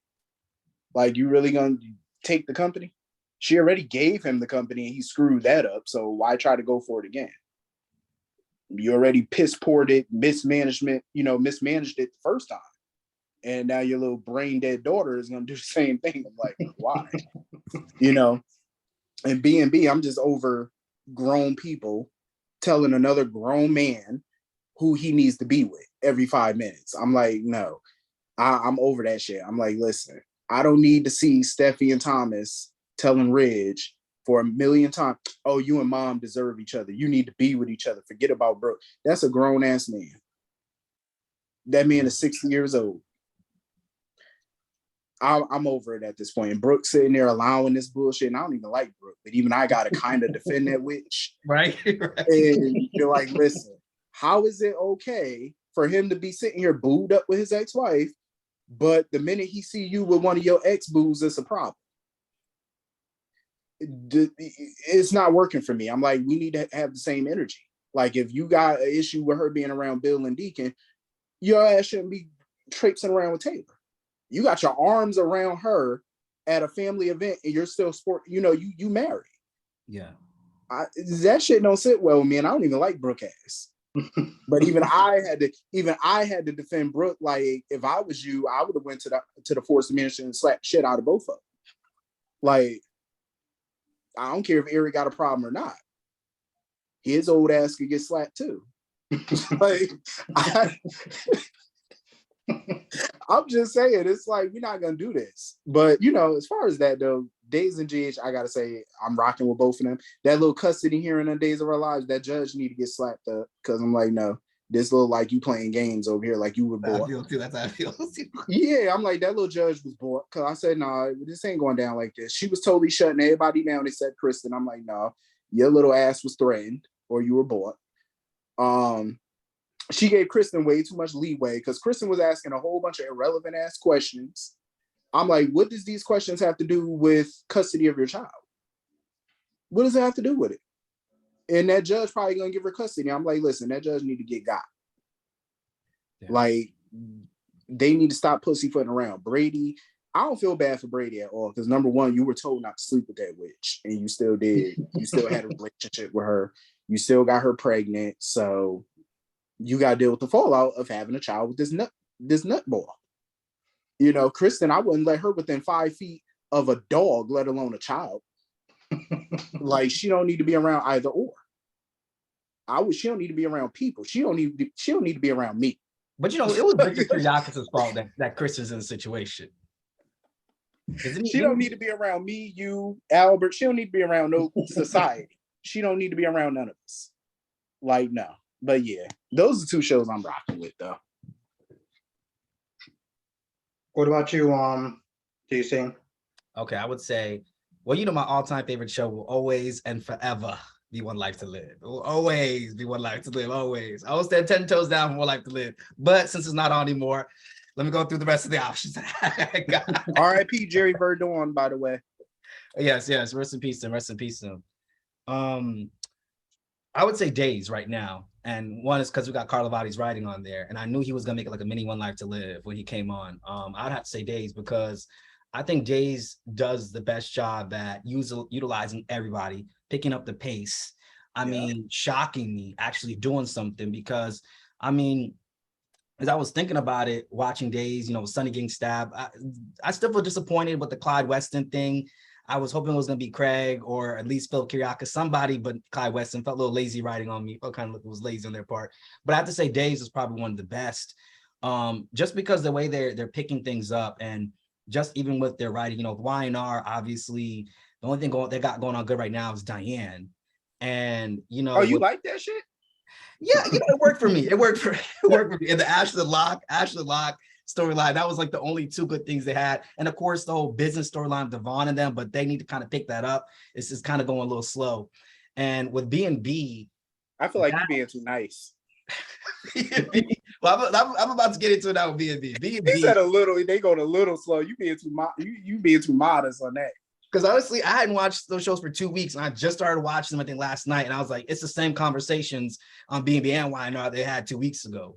B&B, they pick up the pace a little bit more than Y&R, but B&B for me, it's just, and I just did a review about this recently. I was like, they need a serial killer on there. I think it's B&B's, I think, the one soap that's never done a serial killer storyline, and I think they need one. What they gonna do? Put the serial killer in their love triangle with Ridge and them too? That's all they gonna do. And speaking of which, with that whole Taylor and Ridge thing, they've been doing this for 20 years. And I'm like, if you guys want to take Taylor and Brooke's rivalry to the next level, why not explore the fact that Taylor and Brooke share a son together, which is Jack Maroney? Why not bring that in? Why not let that be the next thing? Jack is the forgotten child. Exactly. And even if you can't bring Jack Wagner back to play Nick Maroney, recast him. I would prefer that. And then that's a whole nother different type of like love triangle and the Jack's on, and we can finally revisit the storyline. I understand it's not the same Taylor, so we're not getting the same flashbacks. That's cool. But my whole thing is like, that's something that they could do at this point instead of, you know, Steffi disrespecting Brooke and Brooke talking to, and Brooke getting into a Thomas. And Brooke slept with Thomas all these years ago, right? You know, in case we forgot. I think they kissed. I think, yeah. No, they slept together. She thought he was rich. The hallucinogenic berries or something they ate. Yeah, but they slept together. They slept together because he was wearing a mask, and which I don't know how you would know that wasn't. I think that was Oliver, wasn't it? No, it was Thomas. Was it Thomas? Wasn't that Oliver? Because they were at a masquerade party or something like that. They were at some type of Halloween or masquerade party, and Oliver had on a mask. She thought it was Rich, and slept with him. Oh yeah, and he was Hope's boyfriend at the time. Yeah, okay. yeah. Dang, I'm wrong. I think her and Thomas only kissed. Dang, okay, that's right. So I'm wrong on that. I mean, but that B&B is just it's at the worst. GH is picking it up, and like we all agree on the bloated cast. So yeah, that will be it for me. But right now, to the best is Days. What about you, Albert? Days. I'm gonna sit there and say Days. The pacing, the way that the pacing going away, you know what I'm saying? Like, I just love that you feel like you're watching something where it's good. And I've said this before, where it's like with GH, as much as I love the characters, sometimes it gets to a point where it's like the episodes are average. And like, when do we get to a point where these episodes just been average? Like, where it's just been, okay, it's cool, it's acceptable. Like, when I started watching One Life to Live in the, you know, like the late 90s or whatever, it's like this was much watched TV. You don't feel that. Now you do, because of the Hope Killer and everything like that, which is why, you know, GH is my second. Y&R, I just, the problem is, it's not that they have bad characters, they just don't know how to use them well. Like, you have like Mariah and Tess, they don't do anything. I feel like you just have like 7 characters that they don't utilize. You got Sharon pouring coffee these days. Yeah. Oh God, I hate that. Sharon ain't nothing but a fucking coffee therapist. I hate that. My goodness. Ugh. And then with B&B, it's just like Steffi has just made the show just intolerable to watch. And here's the thing. When you snit there saying like she shouldn't be snit there telling her dad and her mom who to be with, and that's 100% true. You also have Ridge dumbass just like, he doesn't put his foot down. And that's something that's just annoying, because it's like you having this girl practically run your life, and I'm like, bro, what kind of father was you like just growing up, just having her just tell you what to do? Like, has that just been going on for your life and you just been used to that? Like, it's just, I can't. Shit, even Stephanie used to tell Ridge what to do. What to do, how to do it, when to do it. That's a damn shame, honestly. And the problem too is that go ahead, Brock. Go ahead. No, go ahead. Because I was gonna say, like, it's crazy how Steffi and Thomas's rationale is like, oh, you know, we need our parents together. But I'm like, this is the same crap Brooke used to pull back in the day when she'd be all crying like, RJ needs his parents together. RJ needs me and Rich together. Like, Because Brooke always like she's about to cry. Because you know it's about to be a cry fest when that little one tear come down. Right. That's when you know it's about to be on. Because it's funny that you said that because you was like, you know, Stephanie be disrespecting Brooke. Listen, my whole thing is what she did the other day was so damn childish though. Answering that man phone. My dad can't come to the phone. He's with my mom right now. Like, how? What are you, 2? Like, come on now. But at the same time, it's like I don't like it, but I like it because Brooke never gave a damn about Ridge's kids. Like, she never cared about them. Like, even today when she talks about them, she's like, oh, Ridge is going to spend time with his little family. Like, little remarks like that. Little family. Like, come on now. Like, really? It's like subtle shade.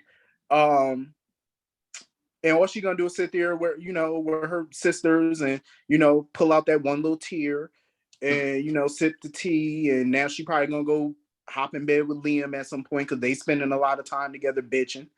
Oh, we both weren't invited to the Forrester family gathering. So march your ass over there then. You his wife, right? Go your ass over there, bust up in the door, see him with his arms all around. He didn't invite her purposely for the simple fact that he want to be with his other boo. And if you over there all draped on his arm, he can't be over there touching on Taylor. That's why your ass wasn't invited. Ridge knew what he was doing because if Ridge wanted Brooke there, she would have been there. How many other Forrester family gatherings have they had where Ridge was there and Brooke was there? It was never a problem then. But now, and mind you, those was during the times Taylor was not in town. Now Taylor back, y'all having these Forrester family gatherings, and Brooke, your wife is not invited. And then the other day he gonna sit there, oh, you can come if you want. That was some offhand shit. I'm like, no, I wouldn't have accepted that. Like, you're not gonna invite me all last minute. Like I'm some +1. Like you just, you know, throwing me a bone or something like that ain't your wife. So, you know, they just off the hook over there with their nonsense. Well, you guys know next week is the crossover week with 2YNR and B&B, allegedly.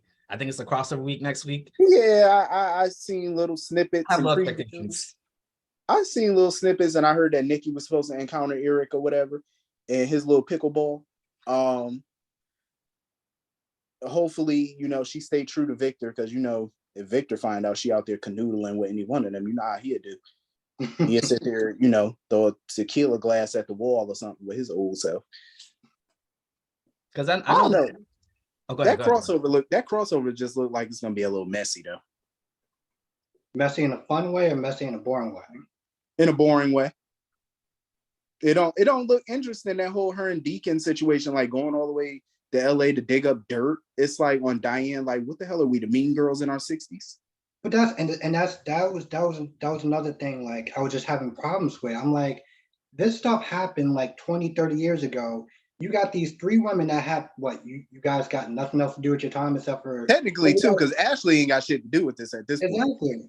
Oh, she ain't pulled not one muscle to handle this. And Nikki's just Victor's shadow. She's just been Victor's shadow for the past 20 years. You know, that's all because honestly, I know like Albert's only just been watching one for a year now. I wish you would have seen this show back in 2006 when they had Drusilla on and Carmen Nessa and these people. Yes. I really wish Albert could have seen that show, the show from when it was back then. That's when it was good. You know, that's the thing. Everyone says things like, "Oh, back in the day, you know, YNR was good." I was like, "Wow, what happened now?" and that's the problem. It's like, you know, even this whole Diane storyline, it's like they're trying to go at Diane for something that she did like 20, 30 years ago. I'm like, y'all got nothing else better to do? I feel like waste. It feels like YNR is trying to be too kumbaya-ish. Like, oh, you got to change. Oh, Adam needs to change. Oh, Diane needs to change. Oh, you still haven't changed. But that's my issue with that. And I'm like, this is coming from people who have done worse than the 2 people that they're talking about. And yet y'all haven't changed y'all damn self because look at what y'all do. Like, Diane was not even doing anything and she already got y'all sweating. Like, Diane will walk into a damn room and here y'all go acting a fool. And she didn't even say 2 words to y'all. And she got y'all pressed. She don't even have to be in a room. Even Adam, he lives rent-free in all they damn head. He don't even be around. And all y'all do is talk about Adam every 5 minutes. Oh, Adam is poison. Oh, he does. It is mainly coming from Chloe, little lame ass. She need to go somewhere, call Kevin and get some D or something. Go do something with your life. because don't get how all she's that working for the man who killed her daughter. I still have a hard time comprehending that. Why? exactly. Like, how are you like having this man talk down to you? He killed your daughter. Like, why are you working for him? Like, this is why Adam never took her seriously. Exactly. And my thing is, I always attribute that as an accident because I feel like too much blame was always put on Adam and not enough or any blame put on Billy. Like, who leaves a little ass kid in a car at night with a dog? Who does that? Wow. I don't even leave a child in a car or in the house by themselves, even if I'm sitting on the porch. No, anything can happen during that time. So it's like, no, that was a lot of that was on Billy. Only thing I fought Adam with was running away from it. That's the only thing I fought him for. Other than that, Billy need to take responsibility for that shit. And you know, I would just add this is that I feel like with YNR, the storyline's gotten so lazy is because they're number one. That's what I've said time and time again. I feel like it's because they're number one. They're getting lazy at the storylines, and then B&B they're sitting on international money because they're broadcasting like 200 countries. That's why they're sitting here chilling. But that's why GH and Days they have to. It's like they're like the have-nots right now. So they gotta bring it because if you think about crossovers too, CBS Soaps does crossovers terribly. In my opinion, they've done a crossover with YNR and As World Turns back in 06. That was terrible. You know, they did it before when Ashley went to LA on B&B and all that stuff. I mean, ABC Soaps, to me, I think they did crossovers the best. With Sky was a Chandler, then she was Cummings, and then she was a Quartermain. Or when they had the Baby Switch storyline, One Life to Live, and All My Children with Kelly Buchanan and Babe. And oh yeah, Kevin and all. Let me tell y'all something real quick. That scene, listen, a lot of scenes just live in my head for free because I would never forget the scene during that time with Asa and Kevin and JR and Adam. They were at the Chandler Mansion and they were about to have a drink. And I remember Asa had called JR boy. And he said, don't call me boy or something like that. He said, I'll come over here and slap you or something like that. And Adam had to defuse. He said, Asa, calm down. It's like, yo, that was so hilarious because Asa was that dude. Like, do not fuck with Asa. Asa was dead serious. When he said, I'll come over here and slap you, oh, he will slap you. He'll give you that big old Texas slap too. Put some stink on it. Because that's the thing too. You see, that's the thing. Like they did those crossover storylines well, and you know this YNR and BB crossover. I have the lowest expectations of it. I feel like because I was talking about it earlier in my review. I was saying how even with B&B, like if they did a serial killer storyline with the fashion shows and Brooke was one of the victims, like it's never been must see TV. So this crossover, I just don't see it being anything differently. I mean, they had a crossover once where Stephanie and Catherine Stephanie went to Genoa City to meet up, and Catherine Chance was her best friend. It's just like, and that's good, but it's just they don't do it well. But I do feel like with ABC Daytime, they managed to do like, because I mean they were always doing crossovers of some sorts. I feel like they managed to do it well. So I just wish Albert would have seen the show from back there. I feel like their storylines were slow, but they were good. It was so much grander back then. Like the sets looked bigger. It was like the weddings were not in a bar or somebody's little ass coffee shop or little house.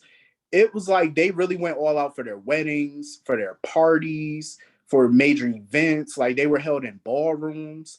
Everybody who was rich actually looked rich. You didn't have Victor and them all up in his little IKEA looking ranch. Like the furniture looked like it's straight out of IKEA. And I'm like, this is not the home of a freaking billionaire. I'm like, if you're gonna be a multi-billionaire, be a billionaire, but you got $500 million to throw at Ashland Locke, but your house look like this. Yeah. Like this looks very tiny. I remember when the Newman Ranch was so much bigger than that. And my whole thing about it was, and I kept saying it even during that time, I said the Newman Ranch need a remodel.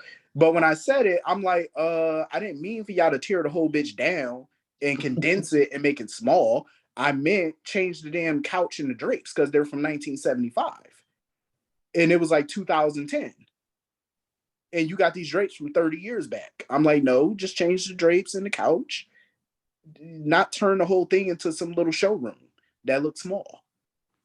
Like, and they just went overboard with it. I'm like, no, this looks tacky and terrible. I agree with that. And I would say too, like, the worst thing with YNR, I don't even go on a tangent, but the worst thing with YNR is just like right now, like when they have a storyline, you think it's gonna go somewhere, it doesn't. Like when there was a custody disagreement with Devon, Chance, and Abby. You thinking this is going to be a drawn out court case, and then it's like Christine's like, okay, I think got it in order. Yeah, we're all in agreement. We're all in agreement, and it's like this didn't go anywhere. Like they didn't do anything with this storyline. Don't ever hire Christine to do anything. That is the worst fucking lawyer I've ever saw in my life. Like the way she handled that. I'm like, she just gave Devon everything he wanted on a silver platter and advised her clients to do so. That's the worst legal advice I think I've ever seen. I'm like, what is this? Y'all should have dug up Ben Matlock and hired his ass or something. Like this is terrible. I said, no, she's the worst. I see why they call her Cricket. I agree. Not a bug. So let me ask you guys this then. I know we were talking about GH, and just for us to kind of close this all out is Days. So I think we all watch Days. We're all in agreement. We all watch Days. Mm-hmm. So I want to. Y'all like Alex? I like Alex. That tells me already what he thinks about Alex. I like Alex. Because he was over there trying to get Menage a Trois, and I said, thank God they're on Peacock now, because we might actually see that. I don't think we'll see the Peacock stuff till like November, December, though. I feel like. Yeah, well, yeah, we're not gonna get that till after this year, but I'm looking forward to it. You know, I listened to the That's Awesome podcast with Steve Burton and Bradford Anderson. I listen to their podcast every week, and they had Robert Scott Wilson up there like 2 weeks ago, I want to say, and he was talking about it. And Bradford and Steve was too giddy asking those questions about the move to Peacock. They were like, so I think it was Bradford that asked that question. He was like, so are we going to see butt cheeks? I said, why did I have a feeling one of them was going to ask that damn question? And he was like, yeah, we might. He was like, we might. You never know. Yeah, y'all going to see it. It's Peacock. You're going to see it. And I can't wait. What do you think, Albert? Like, how are you feeling about Alex and some of the storylines going on in Days? I like it. Here's the thing. Like, I came into the game late. So, like, I know some people, they didn't really, they're probably not used to Ben being Alex. And the only thing I didn't really like was the time it was between Ben and Alex. I felt like it should have been spaced out a little bit more. But other than that, I rock with him, I rock with him. I would agree. I think with Alex, it was an easy transition, because I realized with Ben, they kind of wrote him into a corner. He's a reformed serial killer. There wasn't much more. And, the actress Play Sierra was leading the show. So I think that's why they kind of like then put him in this role. I mean, I'm waiting for the meaty stuff on Peacock, because I feel like we haven't seen that yet. And I'm not just talking about them just cussing and profanity. Like, I feel like, because this is what I feel. I feel like they didn't intend for the show to be on Peacock this quick, because I feel like they still had another year in their contract. And I think what happened is that they just made this decision a couple of months ago for whatever the reason was. And this stuff is what was still meant to be for network. I feel like what we're watching right now. And I feel like come December, November, we're really going to get the gritty stuff. I mean, it's getting there. It's getting there a little bit, because you see they got a set where Jennifer was driving on the mountain, because, that's the Peacock money coming in. That's a little bit of that Peacock money coming in right now. But I mean, honestly, I think for the most parts in Days, like they're actually having some really good storylines. And like I said, the character development on the show has been really good when they brought Craig back, and then the whole Leo and all this other stuff, and they killed Abigail. But I just think the Clyde Weston thing was the only laziest thing about it, I would say. But Alex Kyriakis, I'm actually liking it. I'm actually liking the sibling rivalry with Sonny. So I'm feeling that. I'm feeling that storyline, honestly. Sonny need to get out of his head and get into a bag, because I'm getting tired of him talking about, oh, you snake, you did it. Listen, if it wasn't for him, you would have cost that damn company more than what y'all needed to pay. Like, he did your ass a favor. You need to be happy. Even though I don't trust Alex like that, because I'm like, you never know. I mean, y'all are Kyriakises. Y'all would snake y'all own mama if you could. But it's like, at the end of the day, he did bail you out. And you better be glad that Victor didn't fire you. I cannot wait, though, because I seen some preview scenes of Leo living at the mansion. I know Victor gonna be talking shit.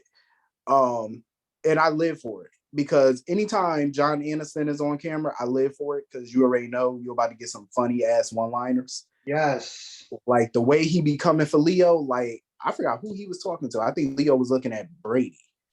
Maybe was it Brady or was it Xander? He was in the living room talking to one of them.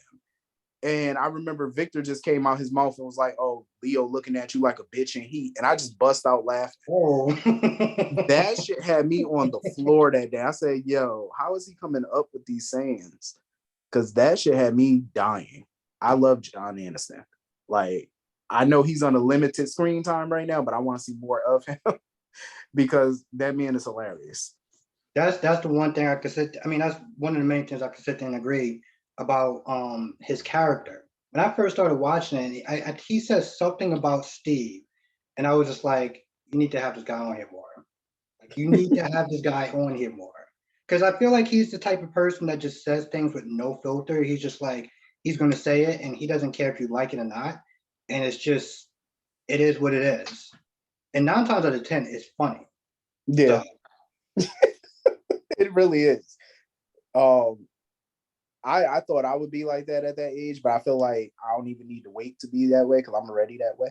So I said I don't even have to be without a filter because even my own family members, when I come around, they be scared because I be like, listen, you don't know what's gonna come out my mouth, so be prepared because I'm liable to say anything. Even at Thanksgiving time, they really need to be prepared. Because that liquor hits your system and it's like, yeah, I'm off to the races then. But I like it though. I'm loving the direction that Days is going in right now. And Lee, I'm loving the drama between him and Gabby right now. I feel like Gabby need to get the hell away from him though, because that man looked like he's short a couple of sandwiches at the picnic. And I feel like if he don't get his way at this potential wedding that's coming up, I feel like he might go postal and try to grab her. Like he might try to do something to her. I remember watching your video and you said that he's the type of person that'd be like a Lifetime movie as far He as he can mess is. up your life. He is. He like one of them little Lifetime stalkers. You know, they be all nice in the beginning when they trying to court you. Then once they got you, you see the red flags, you see a psycho come out. But I feel like you see the red flags when you first start talking to them because ask them anything about their family and stuff. And if they don't want to answer, that's a red flag. That's that's a red flag. Because if I don't know who your mom is or who your daddy is or who your siblings are and you don't want to talk about them, that means you liable to go upside my head. That's gonna be a no. Right. Brock, because I feel like the Ike Turner might come out in you, and I'm gonna shut that down before it gets to that point. Like we're not gonna do that. I don't play about that. Like we're not doing that foolishness. But he looked like he might, and this is on Peacock now, so he might just get mad at Stryker. They be like, yeah, we can't do that on network TV, but we're gonna do that here. I'm like, yeah, okay. That's what I'm saying. I think the writing is gonna get grittier on Peacock. That's why I'm like, you know what? Maybe this move was a good thing because we won't get that same predictability that we're getting with the other three. Yeah, exactly. And I was like, that's why I did a whole video on it. I'm like, listen, people gotta understand something. They're basing this all off what happened back in the day between One Life to Live and All My Children. I'm like, when those shows went to Hulu, yeah, and I loved them when they was up there. I did too. When those shows went there, like subscription services were not popping like they were now. And it went too early, but it was ahead of its time. But I feel like those shows went too soon up there. And that's why I feel like it didn't pick up steam and they got kind of a bad rap. So as soon as people heard, oh, Days is going to Peacock, they're like, oh, that's a bad omen. That's no. I'm like, they got sitcoms on subscription services now. They have dramas, they have reality shows, they have news shows up there now, weather stuff up there now. That's not always a bad thing. You know what I mean? That's a good thing because it's a chance to tell stories a different way than what you are allowed on network television. Network TV, you have a lot of constraints. You know, you can't say this, you can't do this. I mean, you'll be lucky if you get a bitch out of them every now and again. You know, the sex scenes are too softcore. It's like, you know, it's like, okay, we need some sex scenes where we don't need to see you giving, you know, fellatio, but we need to allude that that's what you're doing because that's realistic in a sex scene. And I'm like, we need to see you beating that thing up or something because I'm like, that's realistic. I'm like, all this just ripping off the clothes and, you know, all this ripping off the clothes and stuff. And then y'all just under the sheets afterward. I'm like, no. I'm like, first of all, and I say that because I'm like, look at who y'all got on the show. A lot of them are fine as shit. I'm like, this is not realistic. I mean, if you're gonna have fine ass people on the show, make the sex scenes realistic. damn, a little bit. You know, we ain't gotta, you ain't gotta show everything. You know, I ain't saying the women on the show gotta be showing breasts. That'd be dope. But you know, I mean, that'd be dope. But I'm like, be a little realistic. I mean, look at all the photos. Be honest with me. Let's be real, because we're gonna have real talk real quick. No, we're gonna have real talk real quick. I need to be honest about this. I need to be real. So when y'all watch, especially Bold and Beautiful, come on now, that's LA. But you watch B&B, you watch GH, you watch Days, you watch YNR. A lot of the people on these shows, are they or are they not fine? Yeah. Yeah. But when you see the sex scenes, you looking at them like, okay, this is what my grandma and grandpa did. I mean, we don't want to envision our grandparents doing that, because I tell people all the time, my grandparents ain't have sex. They be like, how your grandparents didn't have sex? It's a whole lineage. I will state that again. They did not have sex. In my mind, they did not have sex. The stork came, and that's how my mama got here. That's how my daddy got here. That's how I got here, by the stork. Now, other people, they have sex. They do it. But that's what I'm saying. You got people on this show that's fine as shit. I'm like, but y'all got these little sex scenes that don't, show off that sexiness. It don't really show it, And I seen a scene on Days where John and Marlena was up in that bed, and the way that she was kind of moaning and groaning, I'm like, hold up. I said, wait a minute. I said, John put that down on you like that at your age? Because she was kind of moaning. I was surprised. I said, wait a minute. And I loved it, because I'm like, at the end of the day, it's showing, grown and sexy at the end of the day. It's like, y'all older, but y'all still get down with the get down. I said, I love it. I don't age discriminate. Yeah, I'm kind of waiting for that, for this realistic, more grittier stuff we're gonna get, because from the One Life to Live and All My Children Trauma, I remember even Oprah tried to pick up the two shows and that didn't work. And so I know it's all Trump, but I that's why at first I wasn't sure about either. But I'm like, I think it is gonna get grittier. I think we're gonna see more. I think, and now they got Peacock money coming in, so let's see some more sets. You know what? Ken Corday. If Ken Corday and all them watch this, they gonna be like, listen, DC, don't be counting our money over here. But I heard that. Think about it, like that's why B&B is able to do all these international shows. They got international money. I told people all the time. I said, look, B&B is huge in Monte Carlo. They are huge. That's why they go there all the time. They're huge in Abu Dhabi and all those places. They're huge. I said, that's why they're still getting away with these little drabby storylines that they do. And I totally agree with you about YNR and B&B. I feel like because YNR is number one, that's that lazy stuff. You know what I mean? You're number one, so that means you ain't got to put in that much effort. And that's what I don't like about their stories, because I feel like everybody on that show has to be kumbaya. If you do one thing wrong, oh, we're cutting you off. Everybody, all the characters are not gonna like you because you did something wrong. I'm like, I don't like that, because we went from the days of Jack versus Victor, and that was a huge, huge feud. The Newmans versus the Abbotts. You know what I mean? You went from Diane being hated on by everybody and her hating everybody. Like, it was just no holds barred. Tucker McCall, it was all no holds barred. Now it's like, oh, well, we all got to get along. If you got Colin Summer, oh, y'all do one little thing, you're fired from Marquette. Listen, you can take Marquette and shove it up your little ass at this point. Because now YNR's become our grandparents. So, because that was the thing they used to call Guiding Light, was your grandparents. So now it's like YNR has become that. I think that's why we're getting these. That's another reason why I think we're getting these like small little trepid storylines, because I'm just looking at YNR and I'm just like, this is not a soap. Like, what are they? It almost feels like sometimes After School Special, which is what Guiding Light used to feel like a lot of times, during his later years when they. You don't want nobody to say that about your show, that you're an After School Special. About a daytime drama. You don't want to hear drama and After School Special in the same sentence. That's not good. Guiding Light was doing it during their later years, and I had the bootleg YouTube look going on to try to save them, but it didn't really work out for them. Like, I just feel like people like Victor and Jack, I feel like they're not as cutthroat as they were. They're subdued now, and it's like I'm not used to that. I'm like, where is this feud? Jack is sitting here, oh, let it go. Oh, I'm not arguing with Victor no more. Oh, I'm not, Man, if you don't roll up them sleeves and throw that damn chair out that window like you did 20 years ago, what the hell is wrong with y'all? Like y'all Yeah. sitting over here like y'all in the old folks' home. Like y'all better go over here and beat the hell out of each other like y'all used to. That's what I'm used to seeing.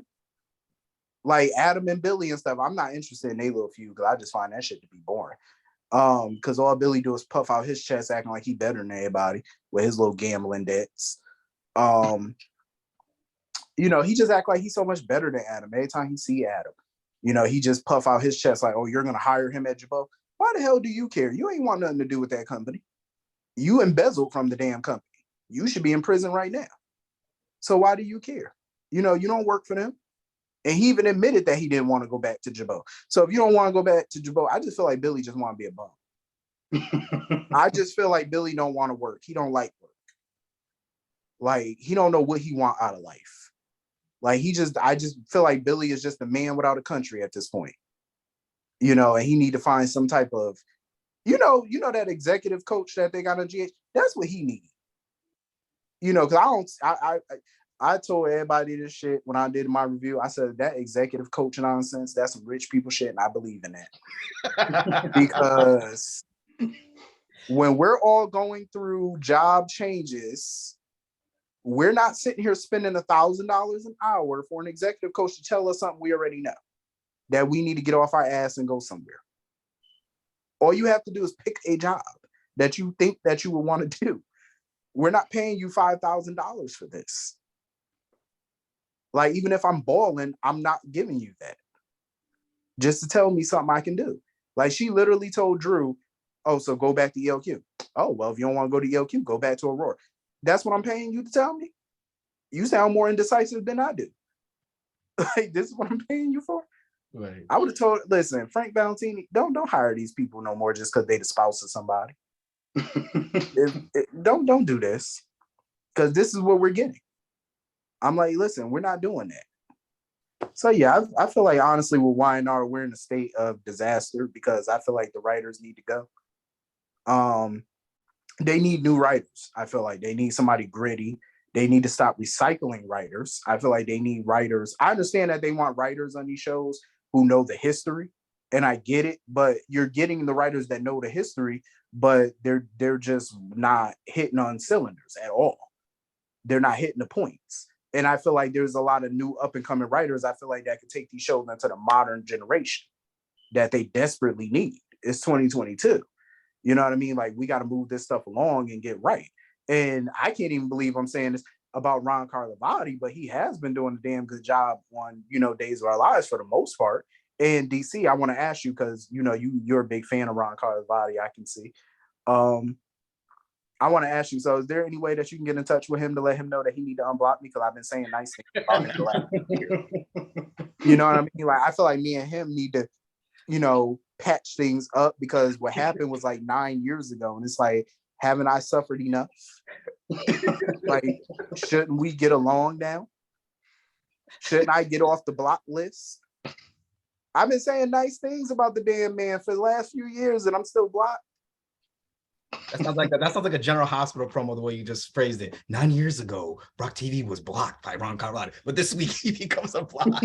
I feel like me and After him the years need to have we need to have a kumbaya meeting or something, or come to Jesus and just let that 9 years of hate go. Like, all I said was one damn thing 9 years ago, and all of a sudden I come up here and I'm blocked. After I defended your ass, the people that said they don't like you. So what can we do about this?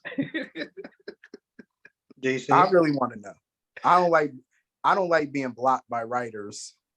You might have to make a new account then. You might have, that might be the only solution. I'm not doing all that. I'm not doing that. You might have to make that. I would make say, oh, go ahead. No, I was about to say, make a new account. That feel like stalking. Like, I don't want to stalk the man. Albert, you were going to say something earlier. Albert, what were you going to say? I don't agree. I think for Brock, like, is that why you don't really review like YNR and B&B? Like, you rarely review it? Is because of everything of what you just said, or just I want to review it every day, but I just feel like when I watch the episode, just like what you say, what the hell is there for me to review? Because I feel like I would be bored shitless, and I would try to make it fun, but I feel like, well, why not? I can't. As much as I want to make it fun, I just feel like I'd just be sitting up there talking shit about everybody. Like, because it wouldn't be one nice thing to say. I'm like, who can I say something other than Tracy? Who else can I say something nice about? I'm like, Sharon, I'm tired of you pouring coffee every minute. Your hands got to have carpal tunnel by now. Mariah and Tessa, I don't know what the fuck they're doing with them. I think your last final review was on Thelma Hopkins coming to the show, right? Oh, like she used to be on Family Matters with the actor played. Oh, Thelma. Thelma Yes. Hopkins. Yeah, that was the last. I think it was the last final review. I just got done watching the whole marathon of Family Matters on HBO Max. I finally got finished with season 9. Finally. But yeah, I think that's one of the times I think I last reviewed that show. I want to do it on a regular basis, but shit got to pick up over there because Nate is starting to get on my nerves with his little, debauchery. He just, that's some unloyal shit. Like, just to go to family, and he really think Victoria gonna look out for him. Like, sir, Victoria is not putting you in charge of a huge company. If you don't get that in writing, it's not gonna happen. Even if you do get in writing, I'm pretty sure she's gonna find a way to fuck him out of it. So it's just like, why are you trusting the Newmans? Like, you're throwing your family under the bus for the Newmans. And then he's telling himself, oh, I'm doing this to better our family. It's gonna better your family? How? They're gonna hate you. And Victoria, her only response to this was, oh, Devon and Lilia, get over it. What fucking bubble do you people live in? Like, somebody steals your company, majority of your company, and they're just gonna get over it. No, they're gonna get some pitchforks and they're gonna stomp on your ass. Because that's what I would do. Like, you're not gonna steal my company and think I'm just gonna get over it. Hey, Victoria, you want some coffee? No. You lucky I don't put some Suge Avery in your coffee. Like, right. Are you nuts? Like, I would go all kizzy up in your coffee. You don't want me to pour yours. Like, you piss me off. You don't want me pouring your coffee. I mean, I'm liable to put some spittle into it. Ooh. I was gonna say, like, if you look at it too, YNR, like I remember back when I watched in 2006, and it was a time right after Cassia died. Storylines are gritty, because Kevin was like an online predator at first. That was Kevin. He was going after Lily. He was like 30 and Lily was like 16 or 17. That was a storyline initially on YNR. They don't, and I was thinking about this too, because I covered one of my reviews. I was like, I feel like soaps these days, I don't know if it's PC culture or cancel culture or anything. I'm not going to get all in specifics of that, but I feel like it's a little bit because of that. I feel like we don't get the meat. This is really good meaty storylines like we used to. You get the potatoes. Yeah. And it's just like, I feel like the writers are so scared to write certain things and do certain things. And like, for example, certain character on GH, like I think it was Terry and Brett. I would have liked to see that storyline. Okay, she's transgender. How's it gonna go? How does she feel? Like, on top of that too, like what kind of challenges they go through dating. It's not gonna be 100% perfect. I would like to see, I would have been real, but I feel like they're scared to do these type of storylines. Like even on B&B, when they had the child abuse storyline with Stephanie and and Betty White was playing the mom. Betty was like, that didn't happen. I didn't do that. Like, it was just, it was gritty back then, or like, for example, GH, Christina and Kiefer. That was brutal. That was brutal. Remember that scene when she was in slow motion crawling on the floor? Yeah. Kiefer was just beating on her, and it was a brutal, but it was something that was like made you go, oh shit, and it was real, and you watched, and I don't know, I miss those kind of storylines. And I think people understand, like, for me, it's fiction. I understand that. I'm clear on that, right? And it's just like, I miss it when soaps would do those really gritty storylines where, like that would really make you feel connected as a viewer to what's going on. I miss those things. I really miss those. Like, and I feel like even now in society, there's so much they could talk about on the show, but they're not gonna do it. That's like they can even tap into sex trafficking. Right. To tap into that. I remember at one point they were doing organ trafficking with Johnny Zakar. I believe he was blackmailing Elizabeth's brother and helping him out. But that brings me to that though. That's actually, I'm glad you brought that up, cancel culture. Because that's what I want to ask y'all. Like, as doing YouTube, do y'all ever worry about that? Like saying something and people gonna be like, oh, we gotta cancel you. I'm gonna be real with you. I don't give a damn. I'm gonna be real with you. I'm gonna speak my mind as you know, and I'm gonna be as respectful as humanly possible, because for me, I like to joke around. And yeah, I do joke around about serious topics or whatever, because I feel like humor is the best medicine for me.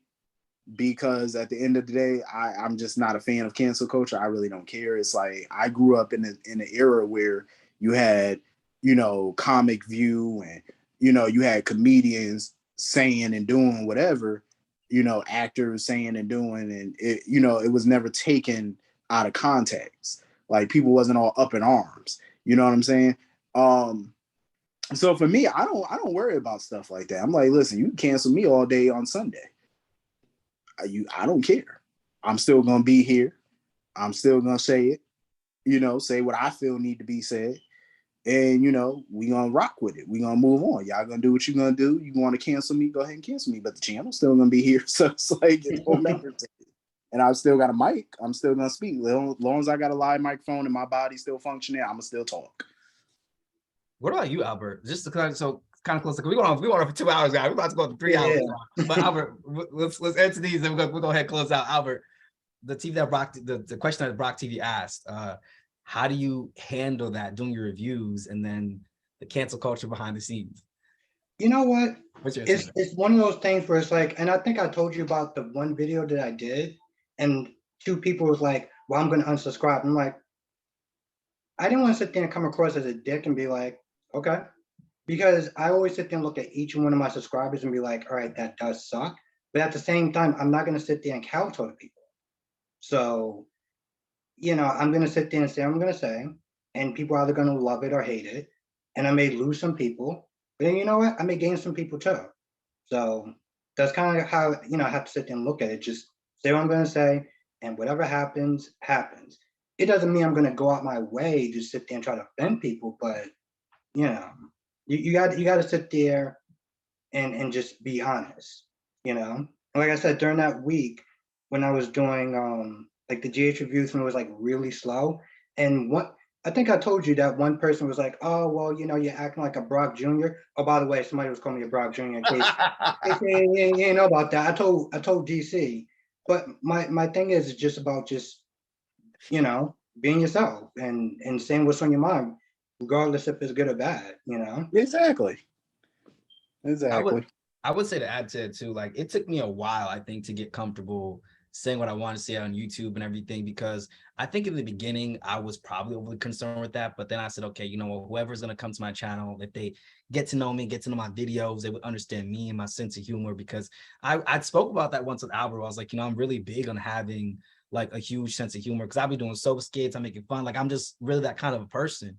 So I was like, you know, after a while, it took me a while. I'm gonna be honest, it took me a while to get to that point, to feel comfortable, to say what I want to say and all the kind of stuff without people taking out of context. So I think once on Soap Twitter, I was discussing the legacy of Luke and Laura, and someone took what I said and took it out of context. And I'm like, you know, this is a fictional show and all this other stuff. But I mean, to me, it's just me like really just joking around for the most part. And that's why I feel like, as for me, like I thought Soap Twitter was going to be a good place way back yonder, because like, it's going to be friendly soap banner.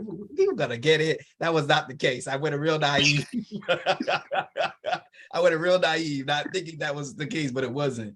But I think it took me a while, but now I'm a little more comfortable just kind of like saying what I want. Because like what Albert said, I'm not going to go out of my way to offend someone. And I don't think I've really said anything offensive, but I think, like, for example, when I did the Steve Burton video, that one was I actually didn't get no bad feedback, not one bad feedback on that video. If it did, I didn't see it. I'm surprised. I was shocked. You know how people are about Stevie now. I was shocked. I was shocked about that I even did that. And I was like, okay, but I was okay, I'm gonna put it out there. And I think I know how to get my opinion across, being respectful of people, but just saying what I want to say too.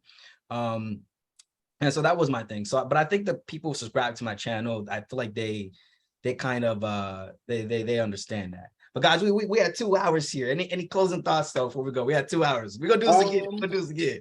My closing thought, real quick, I just want to say I appreciate y'all, you know, for having me up here. It was a good time. It was a great time, actually. I appreciate all the viewers, all the subscribers. Subscribe to all 3 of us. Yes. Of course. And of course, everybody follow me on Instagram, Davon_Buchanan. I took the Buchanan because of One Life to Live, actually. I knew it too. I knew it too. I knew it. DC, y'all need to follow me though. DC, you definitely, I gotta follow you. But yeah, so I just want to thank everybody. Thank all of y'all for watching. And I hope y'all all enjoyed this video. And we're gonna kick it over to Albert. Albert, I gave you a good intro. No, but this was really cool though, you know, just to be, because I've did, you know, collabs with DC before, and that's always been fun, and we're gonna sit there and keep doing that. But you know, doing a collab with you was really cool because again, you inspired me to sit there and do my own channel. And you know, a couple of times me and DC would sit there and be talking and stuff like that. And you know, DC be like, yo, you want to sit there and try to get Brock TV on there? I'm like, I don't know. He kind of seemed like he does his own thing, and you know, I don't know, you know, if I'm gonna say something, and you know, I just didn't want to sit there and like ask him and be like, maybe like, nah, I'm good or whatever. And it's like I would feel bad, you know, like I would understand because we have our own unique styles. But Yeah, I was like, one day I was like, you know what, let me just ask. And I asked, and he was like, yeah. I was like, oh, okay, cool. That was it. Okay, that's all I had to do is sit there and ask. Like, but it's, you know what I'm saying? So it was cool to sit there and like work with you and stuff like that, you know. So I would say that. And thanks to the fans and you know everyone that watches our channel, you know, and definitely. Well, honestly, tell you the truth, I was gonna sit there and say definitely subscribe to Brock TV, but the people that watch my channel already rock, you know, Like all of our subscribers are already Brock. Yeah, exactly. So yeah, exactly. If we want to keep it real. but you know what? That's a dope thing, man. It's like, you know, everybody watch all of us, and I want more people to watch all of us because we all got, you know, separate styles. But I feel like when we come together, it's even better, honestly. Now we're gonna kick it over to Mr. DC. I would say this has been honestly amazing too. It's like I was like, we can go on forever. I'm like, okay, I know we gotta at least give this 2 hours so everybody at least want to watch all of this. But it's been amazing doing this with you guys, honestly. I mean, I could never imagine just doing this a year ago that I would be doing collabs and doing all this different stuff and you know the channel. And I mean to do it with Brock TV, like I said, it feels like a 360 almost, you know, like full circle almost to now be doing it with him.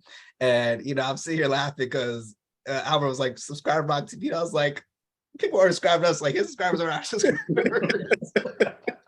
We're probably gonna need some of his. Borrow some of his subscribers.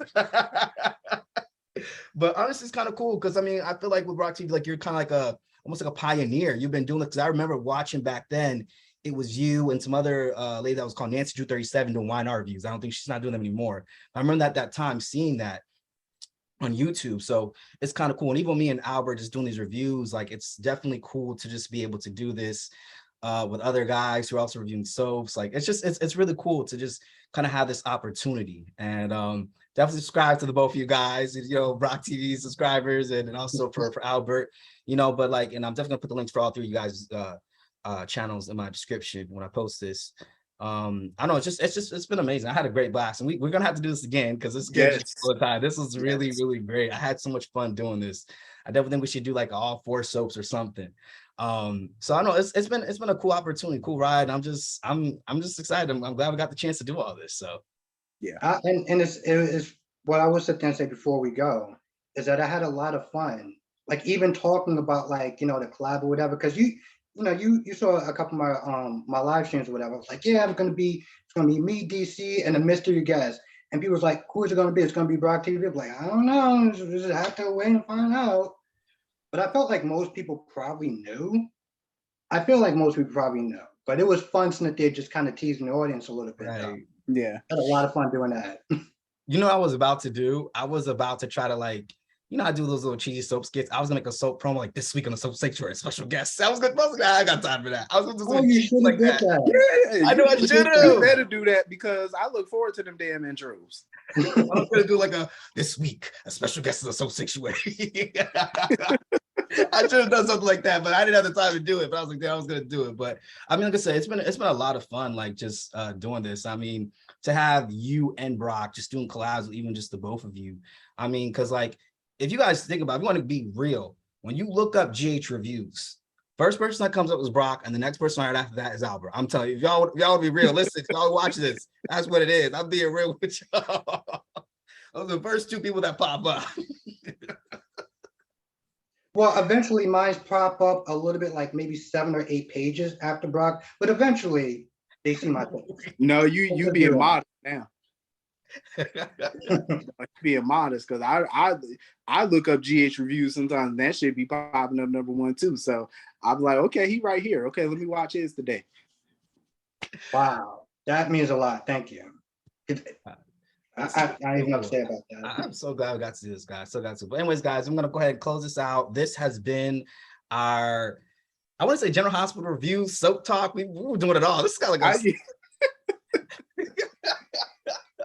this is like a soap talk. This has been every all the above, you know. I call it a soap powwow. Soap powwow. It's like the Holy Trinity we got here. Anyways, guys, this has been us. Definitely subscribe to our channel, guys. We're going to see you guys on our next collab, guys. Thank you guys for watching. Good night. All right, hold on a second. Let me go ahead and stop the recording.